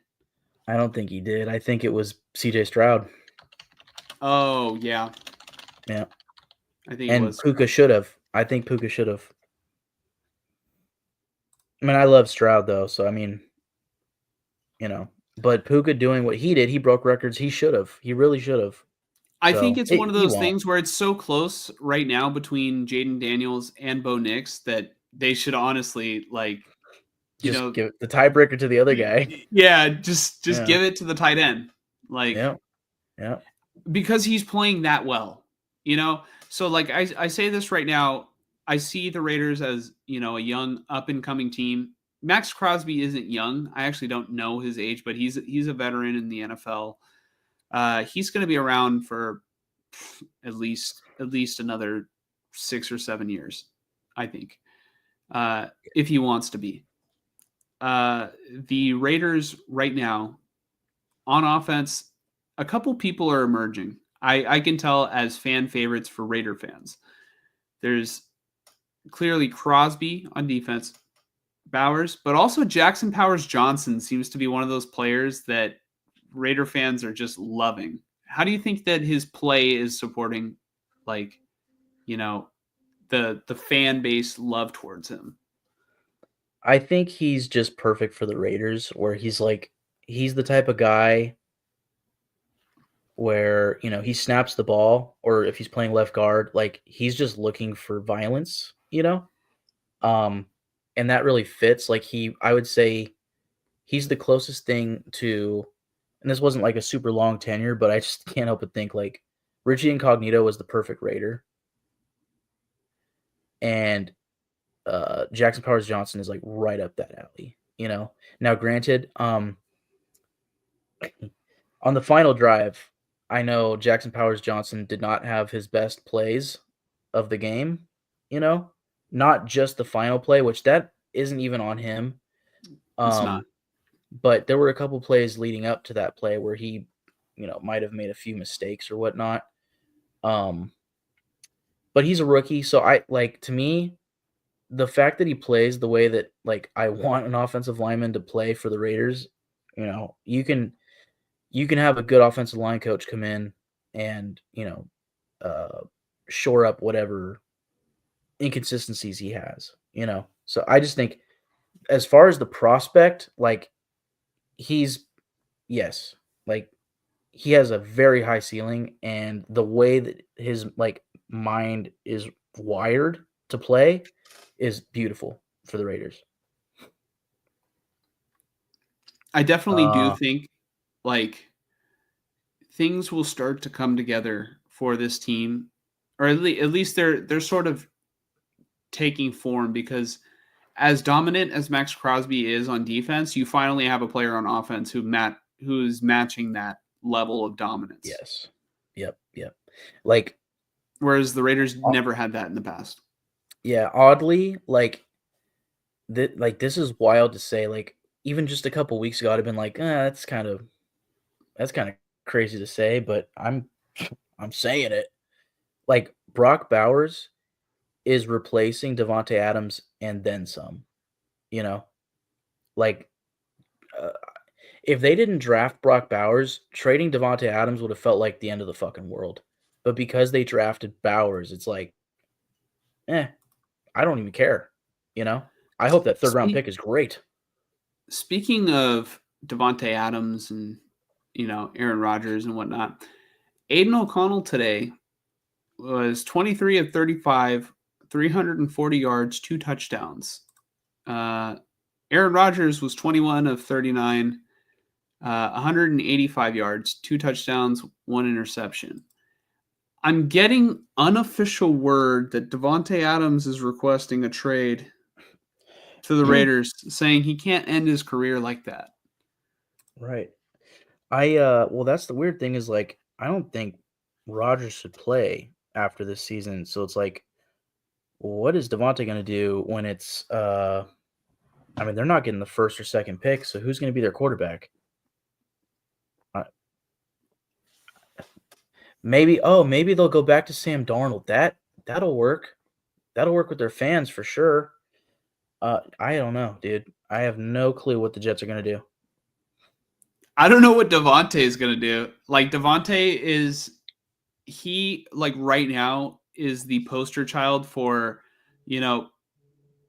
players should, I don't know, trust the process, trust good organizations. Yeah. not like sell out to go to bad organizations where Imagine if he was still in the Packers right now. Yeah. Like, yeah. Him and Jordan Love. Anyways. Dude, Devontae would still be like touted as the best receiver in football. Quite possibly. Yeah. Because he would be getting the volume. Dude, like, that would be like, no offense, that would be better than Ayuk and Debo. Like, he would be Ayuk, which we've said that before, and then Jaden Reed would be the Debo. Whereas now it's like Jaden Reed's their number one, and then they have a bunch of these other guys to fill in that, security blanket type role. But, like, if you still had Devontae to go with Jaden Reed, like, oh my God. I don't get the Packers, dude. I really don't understand. Like, Jaden Reed is consistently every single week when they decide to like dial up a play for him, he is consistently their best receiver, and they just like will go away from him. Mm-hmm. And like, I don't know, man. I don't understand. Like, they will throw passes to Dontavian Wicks, who has no hands. Even Christian Watson, every so often, will drop a ball that's right in the breadbasket that will be a touchdown. Yeah. I just don't get it. But going back to the Raiders, we both predicted that the Chiefs were going to win this game, and we were almost wrong. Do you want to talk about the final play, Mike? Yeah. Yeah. Before I get into the final play, I just want to mention two more guys. One positive, one negative. Yeah. Galavon Chason. I have not mentioned him on this podcast yet. Yeah. This is a guy that this is a guy that Tom Telesco picked up off of waivers right when somebody got hurt. I don't know if it was because Tyree Wilson was, or not Tyree Wilson. Malcolm Kuntz was week 1, right? Am I tripping? He was very early on in the season. I want to say he got hurt right before week 1, if not week 2. I feel like somebody got hurt, and it wasn't week 1, but Telesco picked up Chason off of waivers. I don't know if he was with the Jags last or where, but he's an ex-first round pick, stud prospect, but just has not panned out very well in the league. This dude he reminded me of Damn, I really like this play. Number 91, defensive end. He played really well opposite Crosby a couple years ago under Yannick Ngakoue. Yannick Ngakoue.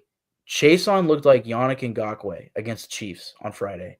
He kept doing the hand slapping, like jumping hand slap. I don't know Yeah. what that's called. I'm sorry. Yeah, he'll do a two-handed swipe. Two-handed swipe, but like he Probably does not like the the proper jump term cut. for it. Yeah, but like as he like jump cuts outside of the tackle, Yannick Ngakoue would do that so fucking well. Like that's his bread and butter. Chason did that multiple times against the left tackle for the Chiefs and just killed him in this game.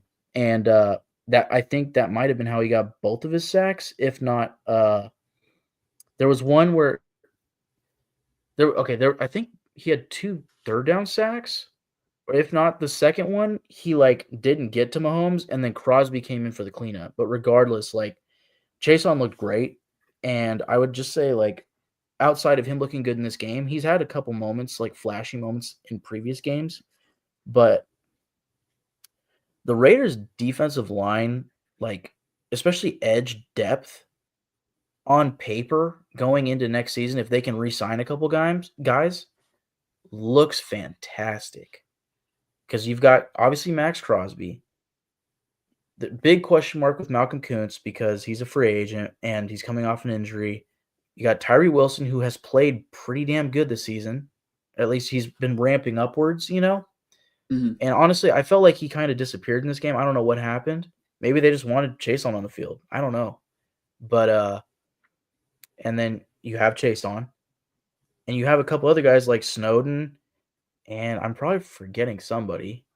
And then of course you have the interior with Wilkins and whatnot. But you know, if you can re-sign guys like Malcolm Kuntz and Killevon Chason, like that's a pretty good arsenal on the edge, you know, moving forward. But we'll see. Yes. I mean, I guess the Raiders, what they have to do in order to get a good pass rusher opposite Max Crosby, you just have to pick a name that sounds like what your advisor in Civilization Revolution would just randomly say. Yeah. Clavon Chason, Yannick Ngakoue, you know, or like The Sims. Yes. Yeah. Yeah. Yeah. No, I get it. Well, I guess last season, Malcolm Kuntz, that's more normal, you know. It does, yeah. So, but you know, I couldn't help but think about that because those were the two players that we were just talking about, Chason and Ngakoue. Oh gosh. The negative player that I had to talk about was Daniel Carlson. Like, you take away that final play that we're about to get into. I think most Raider fans are blaming Carlson for this loss. They're not. I don't think most fans are really thinking about it too hard. But you know, he missed 3 field goals in this game, and they lost by 2 points. I wish I had a soundboard that just like, bruh. Like he missed 3 field goals in this game, bruh. Yeah, bruh. So, you know, that was big. And granted, thank you, Daniel Carlson, very much for your services. Daniel Carlson took it upon himself. He said, I want a damn quarterback. I can't end my career this way. Yeah, he's like, I am money, and I need to prove it. He said, Coach, I'm making a business decision today. Yeah, literally, dude. Because he's been great in the past, and I think Lorenzo sent a thing after the game that was like the past 6 games he's been 100%, and then on Friday he missed 3 out of 4. So, hey, whatever. I really want the first pick, so as much as I would have loved to have beaten the Chiefs, like I'm sorry, we kind of need this right now. But again, if Aiden O'Connell's going to play that good, like remember like the Broncos game to finish the season last year, like Aiden O'Connell was lights out in that game. Like if he's going to play like that a couple times this year, we're winning games. So Shit, dude. Like the Jaguars game in a couple weeks, we might beat the shit out of them. Mhm. And then we have the Saints coming up. Like that'll be interesting. Dude, But the hopefully, Jaguars are probably they're gonna shut down oh Trevor. yeah, they should. He's not coming back this year. I don't think so. Sorry, Mike. The Raiders are gonna win that game Yeah. in a couple weeks. Well, I mean, hopefully the Jags, come out of that with the first overall pick, deciding we're just going to take Travis Hunter and not trade back with some other team that wants a quarterback. Um, which, before we get into this final play, that's probably something that we can talk about right now is the draft order. I Yeah. want to say, last that I saw, the Raiders currently sit with the second overall pick behind the Jaguars, Mm-hmm. but I could be wrong.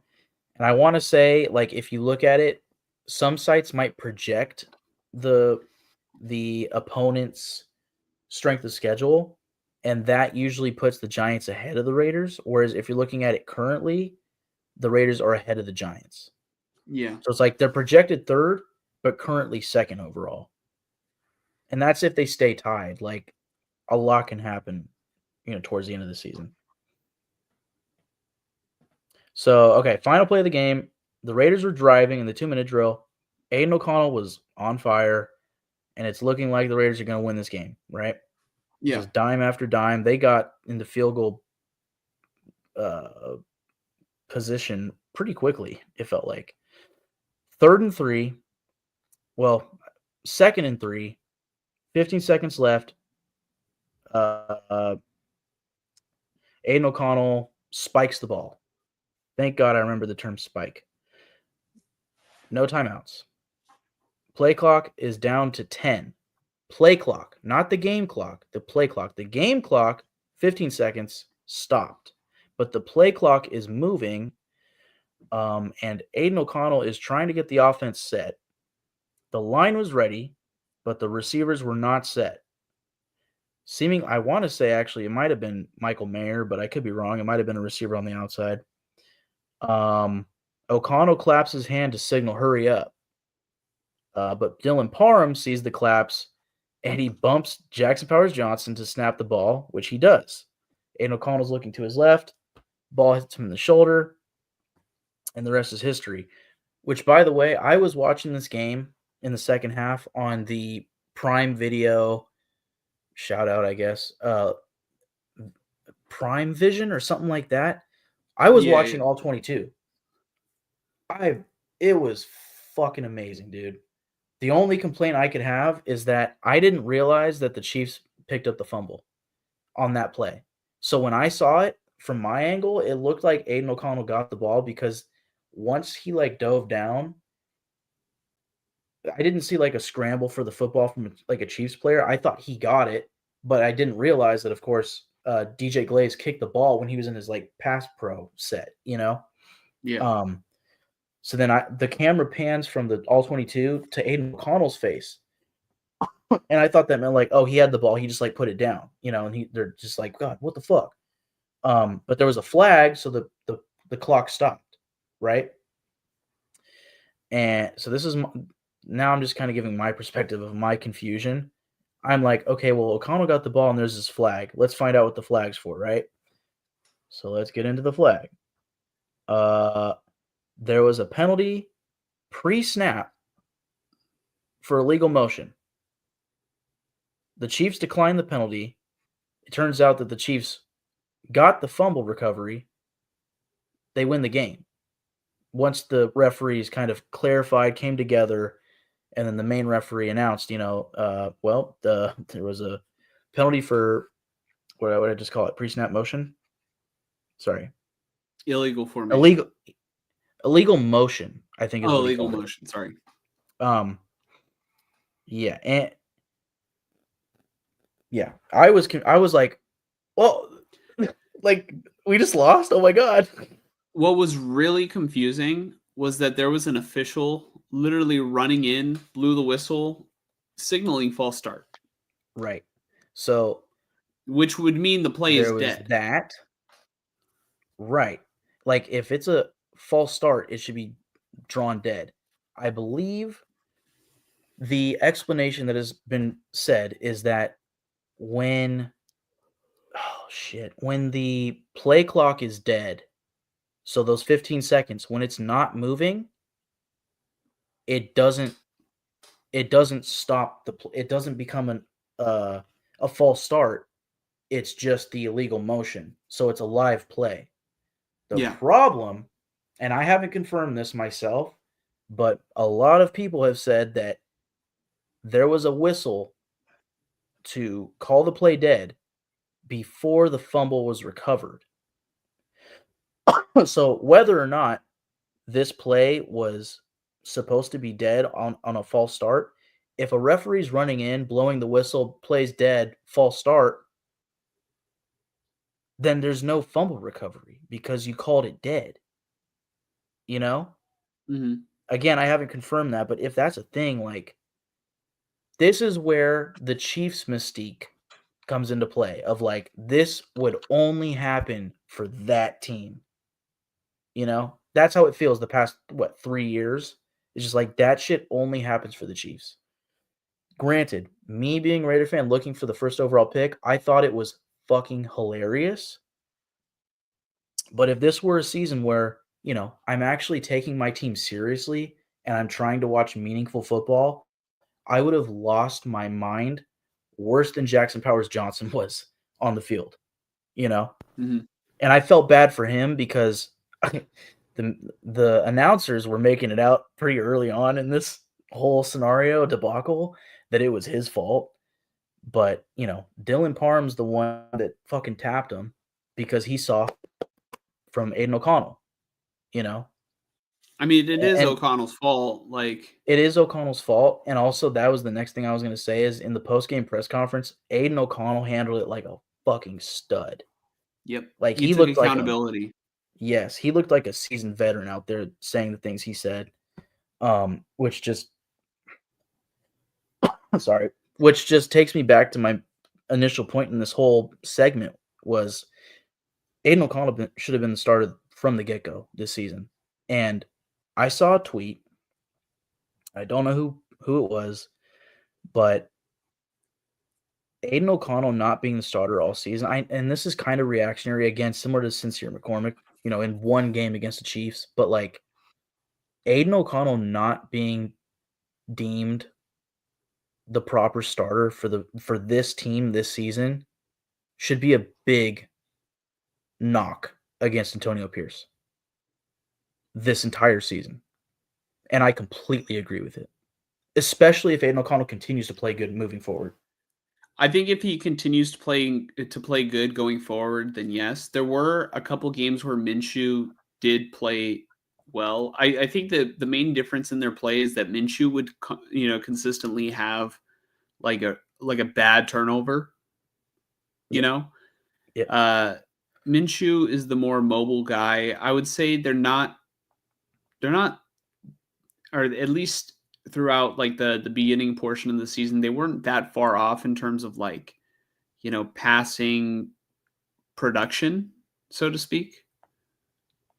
Like I would say both were like, inefficient. Yeah. But if O'Connell does continue to just play very well, one of my questions for Antonio Pierce, and this is going to take us back to that conversation, but I was so into the idea of Jim Harbaugh for the Raiders because I was confident that he would figure out the quarterback.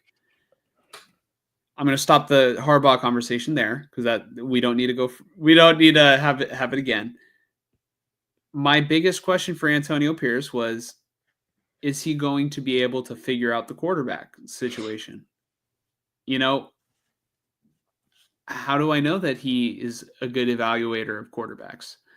And that's why I thought the Telesco hire was good, because Telesco drafted Justin Herbert. Yep. Unfortunately, the Raiders didn't draft a quarterback.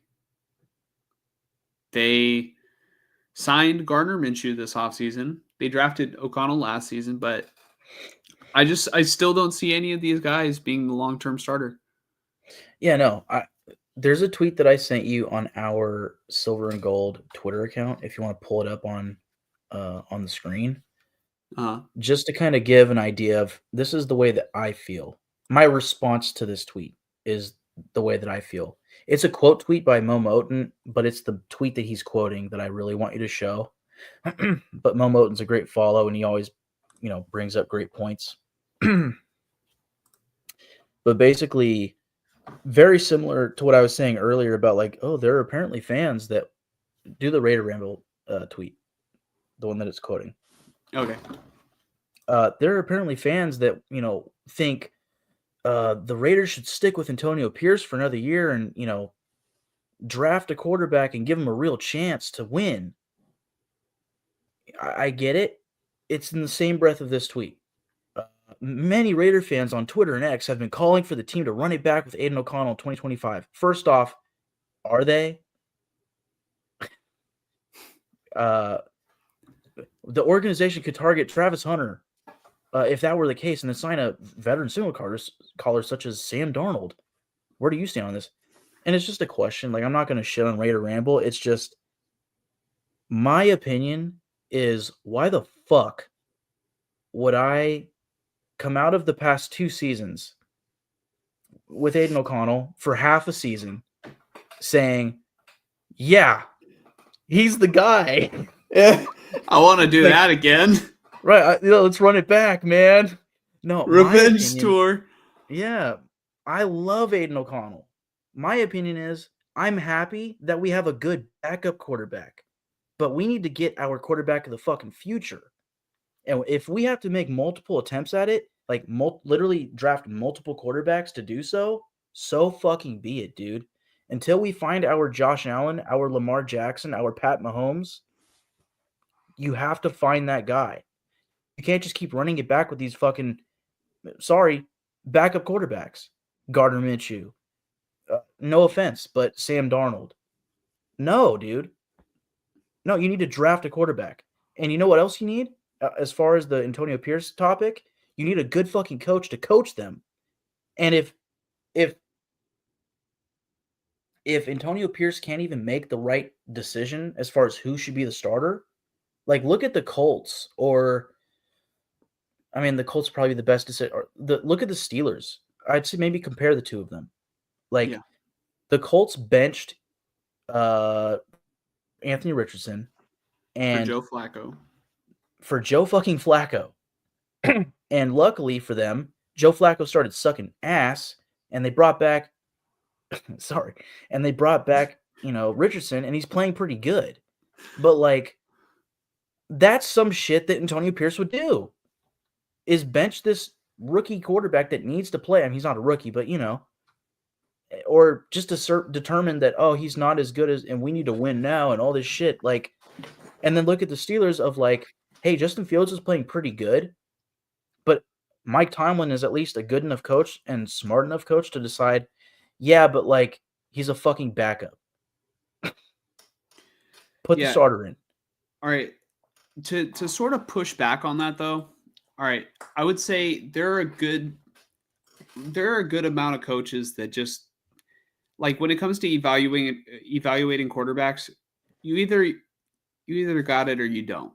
Yeah. And I mean, there are still such things as, good coaches in the NFL who they just don't get the quarterback. They may never win a Super Bowl because of that. And I'll give you an example. Kyle Shanahan. I don't think Kyle Shanahan knows how to properly evaluate a quarterback. Brock Purdy was the third string quarterback, and he was the best quarterback on the roster. Back a couple years ago. Had Trey Lance and Jimmy Garoppolo never gotten injured, we may never have seen Brock Purdy. Yeah. Yeah. So, I mean, after however many games, he saw what he saw, and then they made Jimmy Garoppolo the highest paid player. After 17 college starts, they traded up 3 firsts and a third for Trey Lance. Or they traded up to get one of 5 quarterbacks who were not worth it. Yep. Not a single one was worth a first round pick in retrospect. Maybe Trevor Lawrence, but I mean, even he has yet to really hit his stride in the NFL. Yeah. I feel like there are coaches who just get it. And typically, those coaches see the game from the perspective of a quarterback. Antonio Pierce is a defensive guy. He played linebacker, right? Mm-hmm. You know, it's cool and all, but how can you expect him to coach up, you know, or really mentor a young quarterback when I'm sorry, Antonio Pierce knows more about quarterback in the NFL than me, but I'm just your average Joe. Compare him to quarterback gurus, you know, real guys that understand, that have played the position. Yeah, I mean, this might be telling because I don't want this guy to be my head coach anymore, but I would rather have John Gruden than Antonio Pierce if it comes to developing a quarterback, Oh yeah. you know? Uh, and I just to to kind of counter myself a little bit, like I think the Colts situation was a little situational because there was the weird stuff with like Richardson just tapping out and deciding like I'm tired in that one game, and then after that he got benched. Like that might be a little situational where he wasn't ready to play or some shit, or he's injured or something. But still, like it's just if a coach is in a situation where it's like, oh, we need to win now, like I have to do whatever's best for the team right now. It's like benching a quarterback at the wrong time can just be such a detriment to your team overall in the Yeah. name of like, oh, this coach needs to win now. Like point blank period, I don't that doesn't even matter as much to me. What matters to me is that we have a coach who can develop a quarterback. And Antonio Pierce is not that guy. And I don't care who the offensive coordinator and who the quarterback coach is that you bring in within 2 years, if they're good, they're gone because they're getting a elevated, job somewhere else. They're becoming Yep. a head coach somewhere else. So I'd rather lock in the offensive guru, the quarterback guru as my head coach. I mean, we've said this many times, but just, Yeah. that's the only way you can have a guy consistently stay with your quarterback. Mhm. And then the thing about O'Connell playing well, I've noticed that he plays a lot better in lower pressure situations. Like everybody counted out the Raiders in this game against the Chiefs, and then Mm, he was able to play well. The other times that we saw him play well, the Raiders were already eliminated and had like a brand new head coach, and like Jimmy Garoppolo had already been benched by Antonio Pierce. They were rolling with O'Connell, mm, like, and then he played well, like, and then in the preseason last season played very well. You know, right. now this offseason coming in, what Antonio Pierce did was bring in Gardner Minshew and make it a competition. Mm, And I'm always of the belief that competition, you know, like pressure brings out creates the best. diamonds, and you know, competition brings out the best. But I think like in Aiden O'Connell's case, maybe it wasn't helping putting more pressure on him Right. when it seems like when he's calm and collected, he plays a little bit better. Like this is just me thinking through it right now and like what I noticed through like certain situations throughout his first 2 seasons. It's like Yeah. and then also he got benched. Do you remember he got benched after that interception in the preseason? Uh, yeah. It killed his Yep. confidence. Yep. Like and then they named Gardner Minshew the starter Yeah.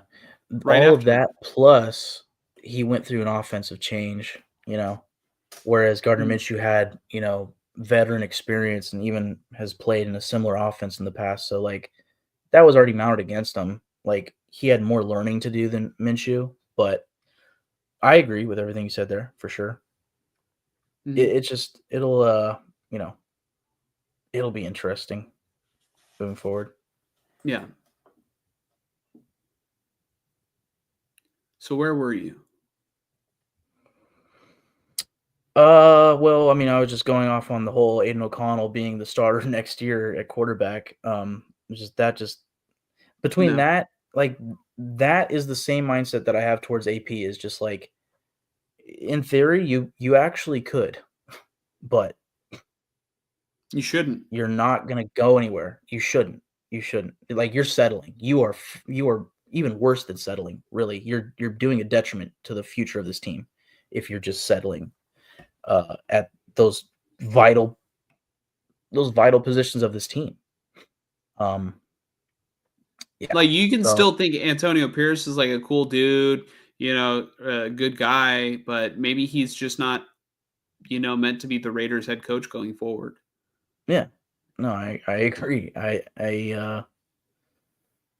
Well, then why do you want him? I'm just kidding, I Mike. really don't. I man, I this dude this offseason's huge for the future of this team because obviously getting ahead if they go ahead and fire AP and they get a new head coach, and again, Tom Telesco, we'll see. Like to your point of like now you could see like, all right, they're getting the blue chip players like the Brock Bowers, Max Crosby. We already had Max Crosby, but like getting Bowers and even a Jackson Powers Johnson on this team, and even DJ Glaze is playing good. Like their draft was pretty solid this year. Mhm. Um, Jackson Powers Johnson is just emerging as like a fan favorite. yeah, I shouldn't call him a Like blue chip. I yeah. agree. Yeah, yeah. But Bowers being as good as he is like, you know, a Mhm. point that you or that I wanted to make off of what you were saying was like Tom Telesco by no means was hitting every year in the first round, but boy, he got the Chargers some fucking blue chip players, you know, between obviously Herbert, that's the big Yep. one, but a guy who I feel like has put like a couple daggers in on defense this year is Derwin James. Like he has Oh made the yeah, final play. he's having a He's hell killing. yeah, Yeah. he's having a hell of a year. And that was a guy that I wanted bad that year over Colton Miller. Was Telesco the But GM when they drafted Joey Bosa? I want to say just because he was there for a good 10 years. And that was the other thing I was going to say was like Telesco. I mean, I said this when they hired him. This is like the sort of optimism speaking, you know. But Telesco's tenure with the Chargers was like 10 years, you know, drafted many blue chip players for that team, foundational, we'll call it foundational pieces that he drafted for that team. But what did he have? He had shitty coaches leading the charge and developing his players, right? Because the Chargers ownership was cheap with their coaches. Yep. And they would basically their way of making it work for him was like, hey, pick the coach. But, you know, this is X amount of money you could spend on a coach, so you can't get like the big name. And then they let him go. And what do? Well, maybe let's try hiring a coach with the biggest, you know, by paying him the most money possible. And he's got the biggest name and he's got the biggest pedigree. And look at how that's working out for them with all those foundational pieces, right? Yeah. It's like if the Raiders can just get the right coach, I honestly feel like Telesco can get it done. It's just a matter of who do you pick at quarterback, and obviously, can you get more of those foundational pieces? But we know that he can. Yeah. He's not going to be 100%, but no GM is. So, and the positive side to him staying is he already has a complete grasp on the roster. He can help the coach get filled in and just go from there. You know, he knows what the team needs. Whereas if a new GM comes in, it's like they got to spend weeks on weeks going, well, how do we feel about this guy? How do we feel about this? Should we resign Malcolm Kuntz? I don't know. Tom Telesco knows. Mhm. So, Yeah, I think it really depends on like the coach that you bring in. yeah. So, Oh, yeah. Especially as far as winning moving forward, like they need a good coach and then they need a good quarterback. yep. I'm going to take some comments and then we'll move on to the Raiders versus Buccaneers preview. Okay, so all right. Frank said, and this is going back to when we were talking about the Niners. He said the Bears game could be their last chance at a win this year. Not just that this could be the last chance for the Niners to win a Super Bowl, but like the Bears game might be it. I mean, that is very possible. They could just lose out after the Bears game. And then Frank says, "Thanks, guys. Very insightful show. My favorite Bay Area chat. Please keep up the good work." Hey, man, we really appreciate that. Like, it means a lot. Aiden O'Connell surprised him in a good way. Same. I am not unhappy with the Raiders' performance, only the outcome and a few coaching decisions. There was an odd timeout towards the end of this game, I want to say, right? With like 2.5 minutes left, I think AP burned the last timeout. Yeah. It worked out. Yeah. He burned a timeout. It was somewhere around the 2-minute warning. I even texted in the group chat. I was like, wasting a timeout here is criminal. Yeah. And I forget what the reasoning was, but it might have been even like before the Raiders had punted. It might have been like the play before they punted or something like that. It was like a third down or maybe even. No. Okay, so I think it was like fourth down. They trot out the punter. Then they burn a timeout. Then they put the offense back on the field. Yes. And then I think they converted, so it wasn't as bad. It was either that or maybe they didn't convert. I don't know. But all I know is the Chiefs got the ball and they had like 2.5 minutes left, and the Raiders were able to stop them with 2 timeouts. And they still had the 2-minute warning after the Chiefs punted to them, I want to say. Like, it actually worked out as best as it could have, but I still was sitting there like, yeah, that was a weird fucking timeout. So, and that's maybe I'm misremembering, but I swear I remember like a timeout taken before the 2-minute warning, and I'm like, you could have saved a lot more time if you had taken the timeout after the 2-minute warning.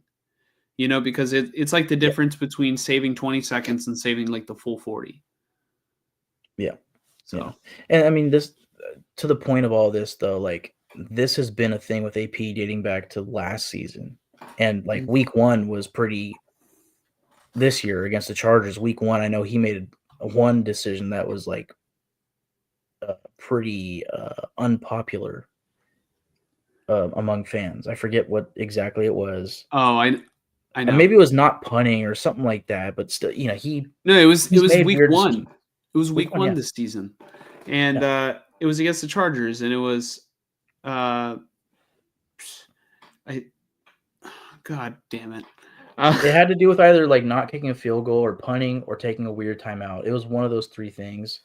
But I just know he's made weird decisions in the past, but it was the right decision. Well, hindsight, but it was the correct decision at that time against the Chargers. It was going for it. I think it was going for it on fourth down. I think he did. He didn't go for it. That's what it was. I think he didn't go for it, and they ended up not. I think it ended up actually blowing up in his face, but I felt it wasn't that bad of a decision. But point being, because the defense had been playing lights out, throughout the game, and their offense had been playing horribly. Yeah. But I mean, welcome to 2024, where coaches don't know how to manage the clock. Because I mean, we saw with the Bears why they fired their head coach, because that clock management. There was poor clock management. I want to say today, maybe in the Vikings game, and I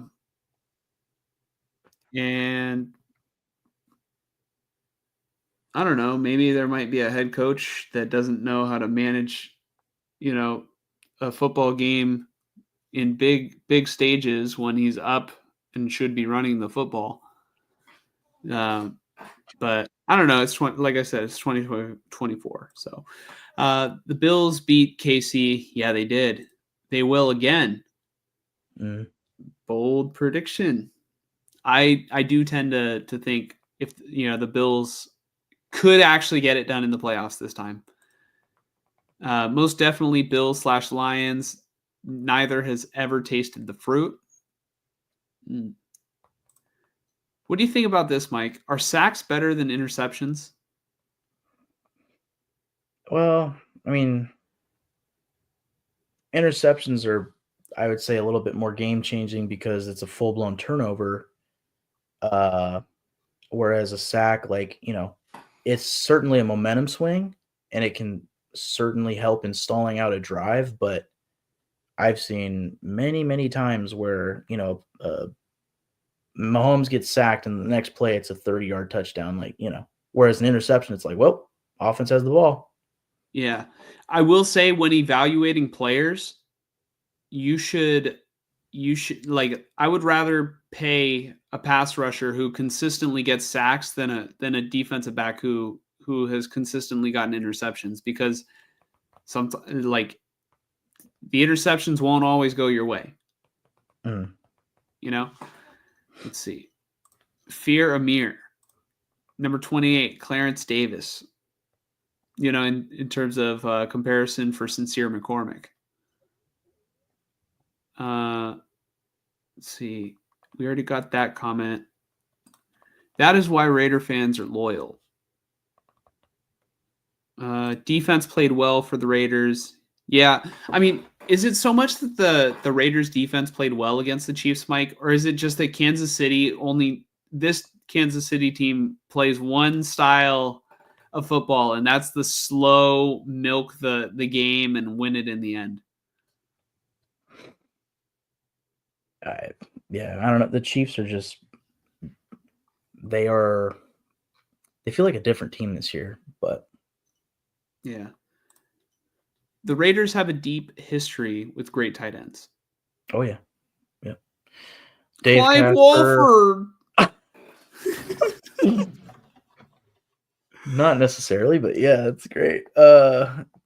Dave Casper, Todd Christensen, in my opinion, Zach Miller, obviously Darren Waller most recently.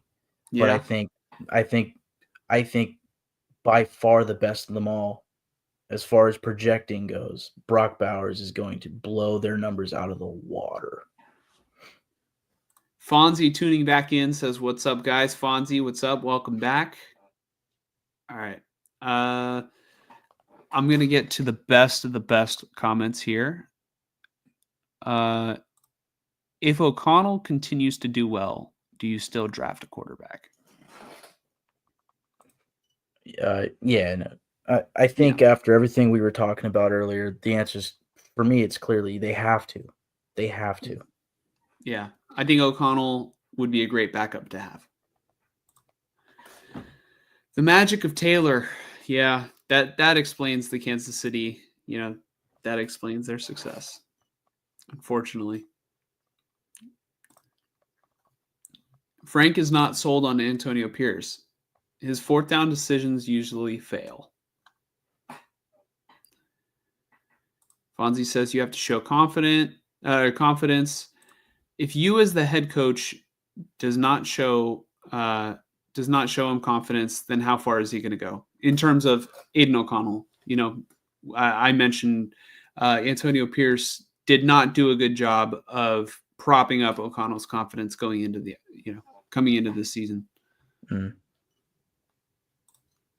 Other than that, Frank likes him, and it appears that the players do too. I don't know if they still. I mean, I'm sure they still do like him, but I just don't know if they're really bought in like they were last season.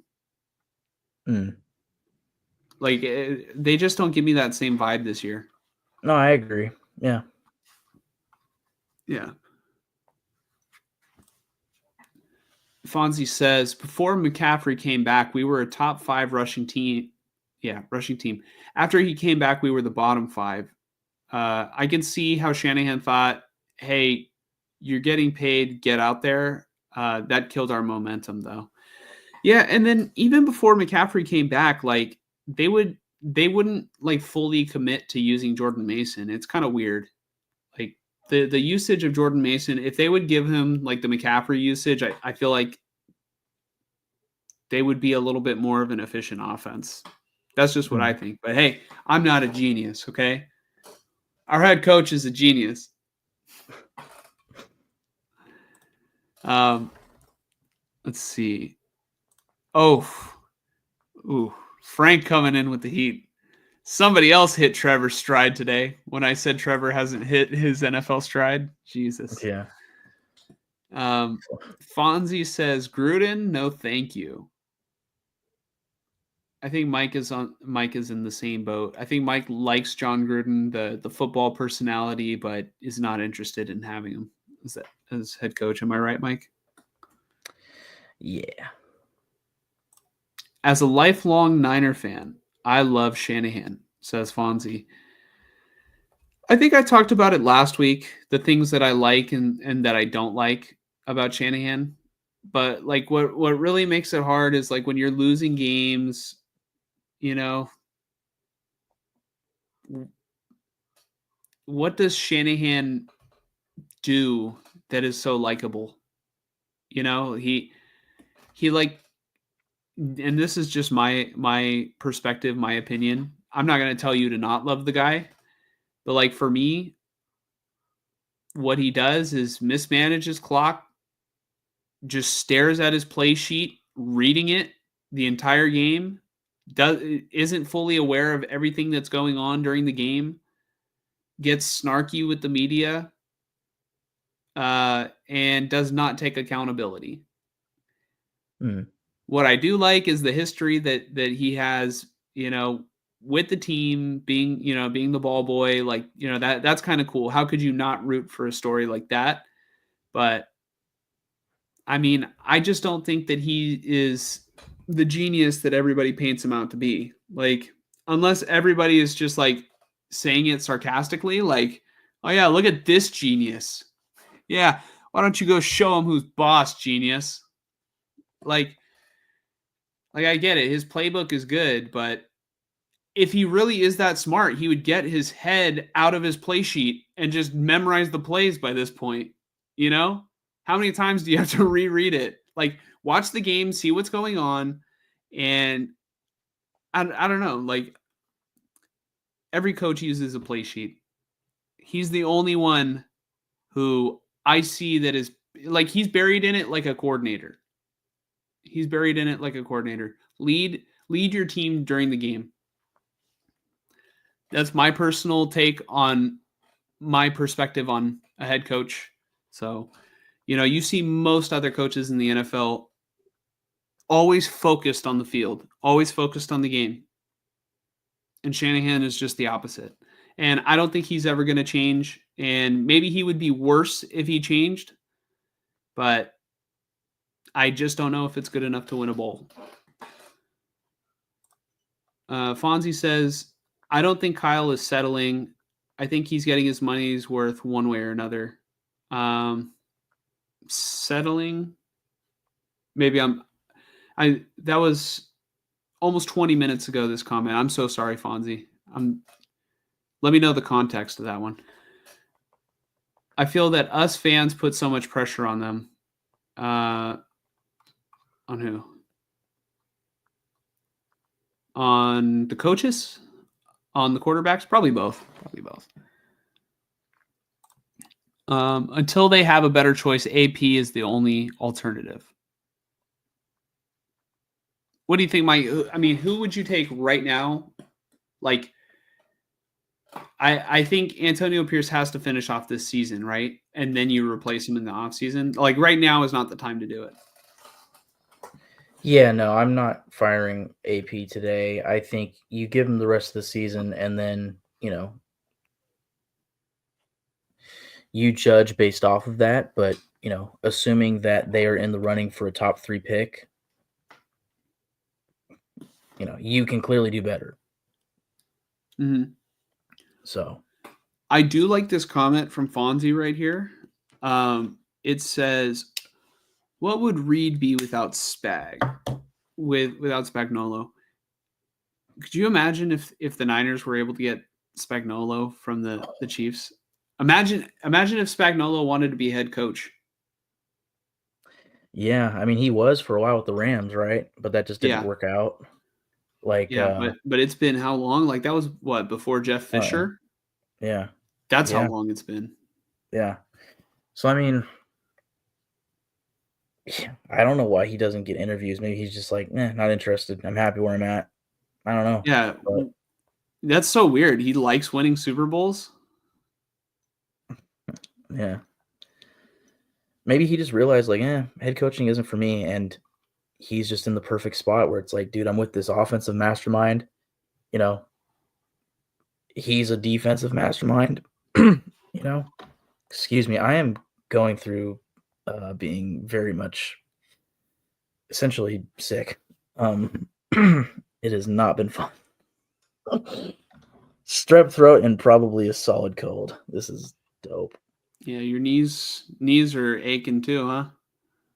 Yep. That's how you get the strep throat. Yeah. Frank says, are we talking about the Duke of Talentberry? Maybe. Probably Kyle Shanahan, right? Oh, Andy Reid. He's talking about Andy Reid. Either way, Reid would be overweight. All right. Can you guys name a Chiefs player with a podcast? Travis Kelce. Good point. Yeah. Yeah. Yeah. Deebo Samuel has a podcast. Fred Warner has a podcast. Yeah. So Niners have 2 players with a podcast, and Chiefs have 1. So yeah.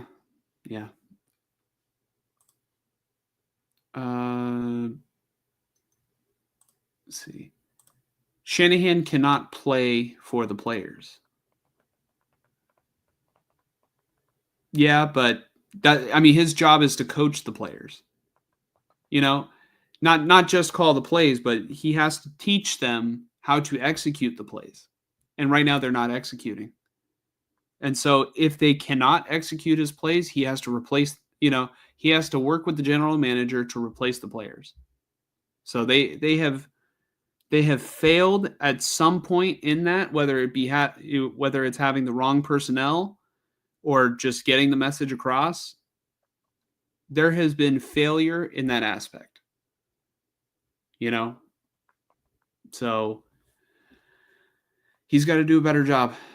I don't think he's going to be fired, so he's got to do a better job. How many missed opportunities by players? Not even him.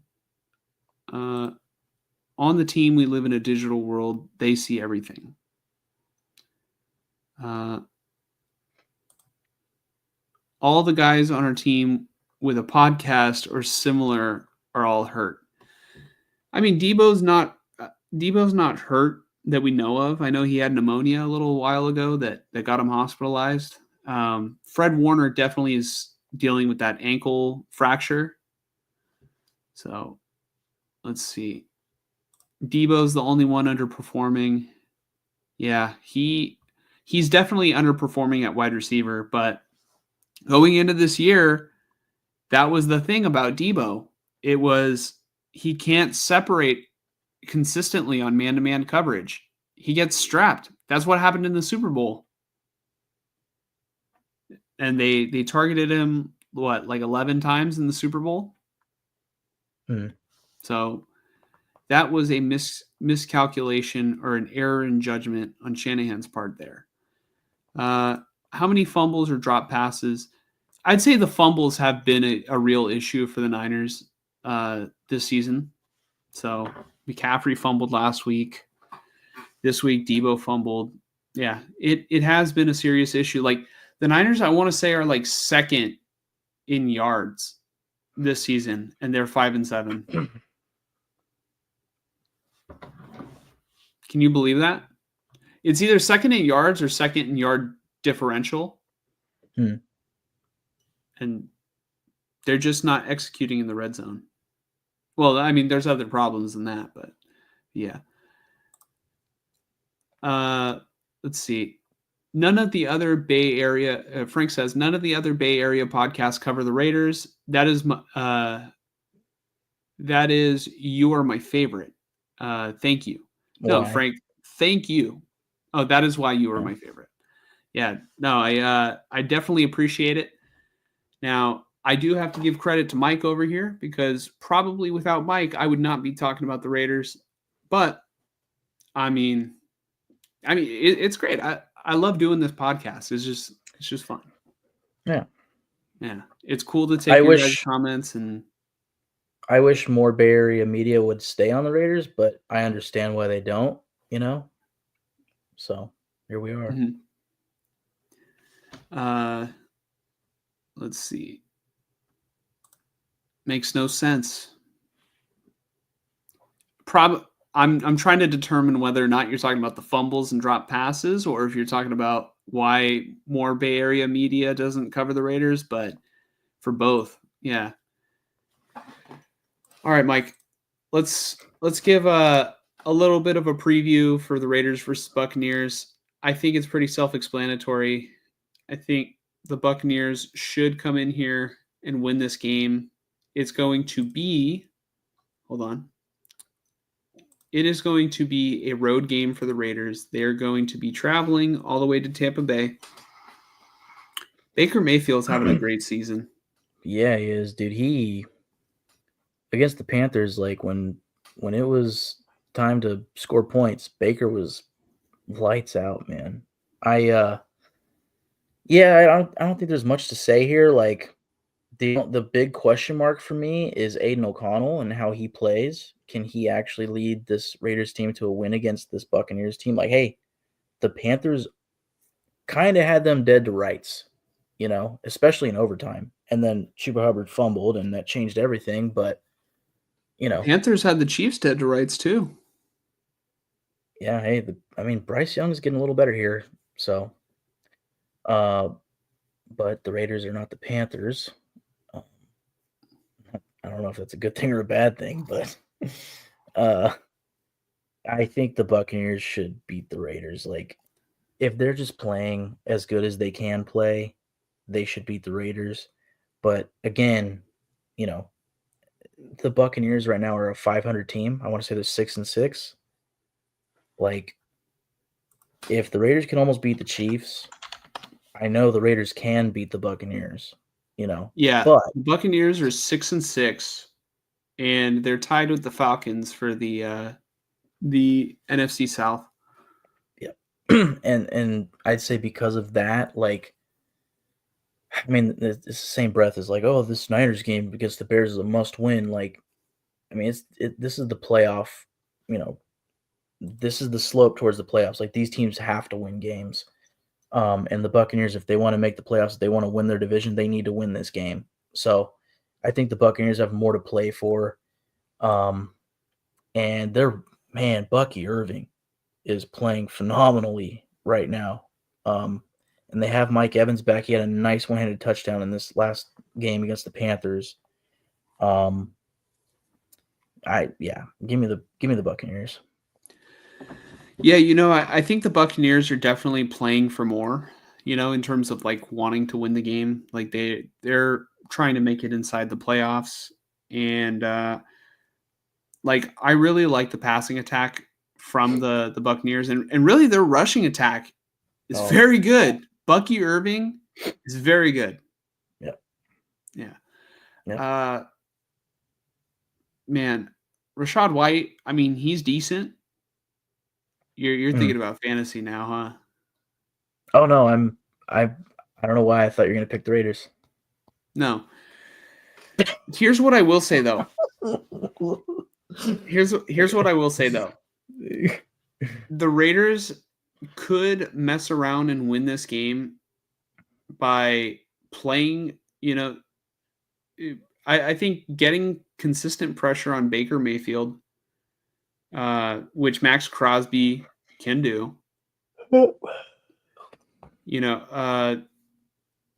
the Raiders, if they build off of what they did last week in Kansas City, or I guess this past week in Kansas City, and are able to get Sincere McCormick going, and the Raiders all of a sudden have a run game against a Tampa Bay defense that it's so weird because like I feel like numbers wise they're a good matchup, for running backs, but I don't always feel like they are because Vita Vea is just so hard to run against. Right. I feel like I was going in one direction, but then I remembered Vita Vea was a a Buccaneer, and now I'm like, because I was just gonna say the Raiders could possibly build off of what they did last week and get that rushing attack going. They could mess around and win this game, but I just don't see it happening. I'm gonna go ahead and pick the Buccaneers. I hope they don't beat the Buccaneers. The stakes are too high, and I just like I don't know. Sometimes I just need to be able to visualize it. I'm having trouble. Just by pure gut feeling and vibes. Yeah. No, I think Baker Mayfield should get it done. Honestly, he should have a game. Because even if Crosby gets consistent pressure, Baker Mayfield is the type of quarterback he'll hang in there. Yeah. Also, look at the game against the Niners. Yeah, Ja'Cory Bennett was put on IR, so like they're down a starting corner. Like Jack Jones will probably be up against Mike Evans for the most part, but it's Mike Evans, Yeah. It should be fine for Baker Mayfield. So we are officially going to lock it in. All right. I've got Buccaneers. You also have Buccaneers. What do you guys think? Fonzie and Frank, let us know before we get out of here tonight. In the meantime, Fonzie says, bro, O'Connell cooked the Chiefs up until that final botch snap. Yeah, man. That was a good 2-minute drive. Yeah. Fonzie, you didn't let me know. Buccaneers or Raiders? What the hell, man? You're going already? No, I'm just playing. Thank you for tuning in. Frank, where you at? I asked for you. Like, I'm just so upset right now. Oh, wow. Fonzie thinks the Raiders are going to win. Mike. Well, that would be huge for the Niners. There goes your quarterback. Yeah, there goes Aiden O'Connell. You know what? That's fine. You know what? Clearly we can win with them. So why don't we just run it back? Yeah. Honestly, why even replace anybody on the team? Trade away all the draft picks that you guys have. Run it back. You guys are going to have like more experience under Antonio Pearson. You guys will probably figure it out. I know exactly what we should do. We should trade our first and second round pick to the Jets for Devontae Adams.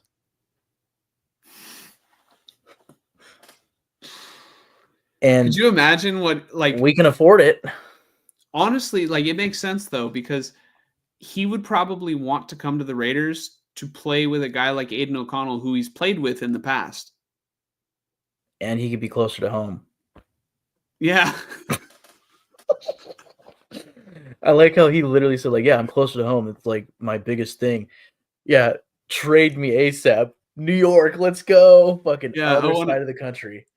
I want to have dark retreats with Aaron Rodgers. Yeah. Frank is also picking the Raiders. Man. Frank says, Fonzie, Josh, Mike, thank you very much. Have a good week. You too, man. We definitely, it's like every single time I read a comment, and it's like, thanking us or anything, my gut response, 10 times out of 10, I'll say, I appreciate it. I don't know. I need to read a thesaurus because appreciation is a word that I am just beating into the ground. but I do appreciate it. We appreciate your appreciation. Yeah. Fonzie says Niners win too. And Niners better win or there will be hell to pay. Yeah. Yeah. At home. Fucking season on the line. Shit, dude. I don't know. I mean, Jed York was like shaking the hands of all the players going into the locker room. Well, allegedly, he was shaking the hands of the players, going into the locker room. Which, I mean, I don't have the biggest problem with, but like you compare that with like, Eddie DeBartolo was a serious owner, and like he wanted to win so bad that there's so many stories of Eddie DeBartolo like breaking phones in his office, like just throwing, punching holes in walls. Like he was very serious about winning, and like there's been so many stories of him firing Bill Walsh and rehiring him the same day. Like, I don't know. Some people just really want to win, and some owners just really want to make money. And I don't know. The Yorks so far, they have that stigma of like they're just kind of happy to be relevant. So, yeah. If anyone were to do that nowadays, how would that go in terms of the owners? Well, I'll give you this. I would rather an owner be violent by himself than do exactly what Jerry Jones is doing in Dallas, because like how is everybody just going to ignore Jerry Jones, what he said when Jamie Foxx was live on, was it Facebook or I think it was Instagram. Mike, do you remember what Jerry Jones said? Oh, it had something to do with yeah. It had something to do with a player's measurables. Yes. Yeah. If Jed did, it might have been in line with something that would have came out of Vince McMahon's fucking mouth. Jesus, we'll leave it at that. Oh, Fonzie says he didn't hear what he said, but I'll put it to you this way: Jerry Jones was talking about a player, okay? Talking about a measurable on a player, okay? Use your imagination, okay? Yep. So, yeah. I hope everybody has a great night. Mike, do you have anything else that you want to say before we get out of here tonight? Dude, Fonzie, look it up. Look up Jerry Jones, Jamie Foxx. Jamie Foxx, yeah. Yeah, Jerry Jones, Jamie Foxx live Instagram. That's the best part. Wild. The best part is Jamie Foxx is just like filming practice or some shit, and then he realizes what Jerry says. He just like looks at the camera and like you just see it. He cuts the fucking the live feed. ended. Like he couldn't even say like bruh, like what the fuck or anything. He just had to be like, I'm ended. Yeah. Oh my god, dude. Yeah, Fonzie's about to look it up. Fonzie, first thing that you comment next week when you find it. First thing that, or better yet, if we splice this or on any of our videos, we'll take a look at it. I have to get your reaction on that. Jera. All right, everybody. This was a great show, honestly. Yeah. We went strong for 2 hours and 35 minutes on the dot. So, man. Yeah. Have a great night, everybody. Frank, Fonzie, definitely love your guys' support. Love reading the comments. I'm trying to think of another word besides appreciate. Appreciate it. Yep. All right. Have a good night, guys. All right. Catch you guys next week. Peace.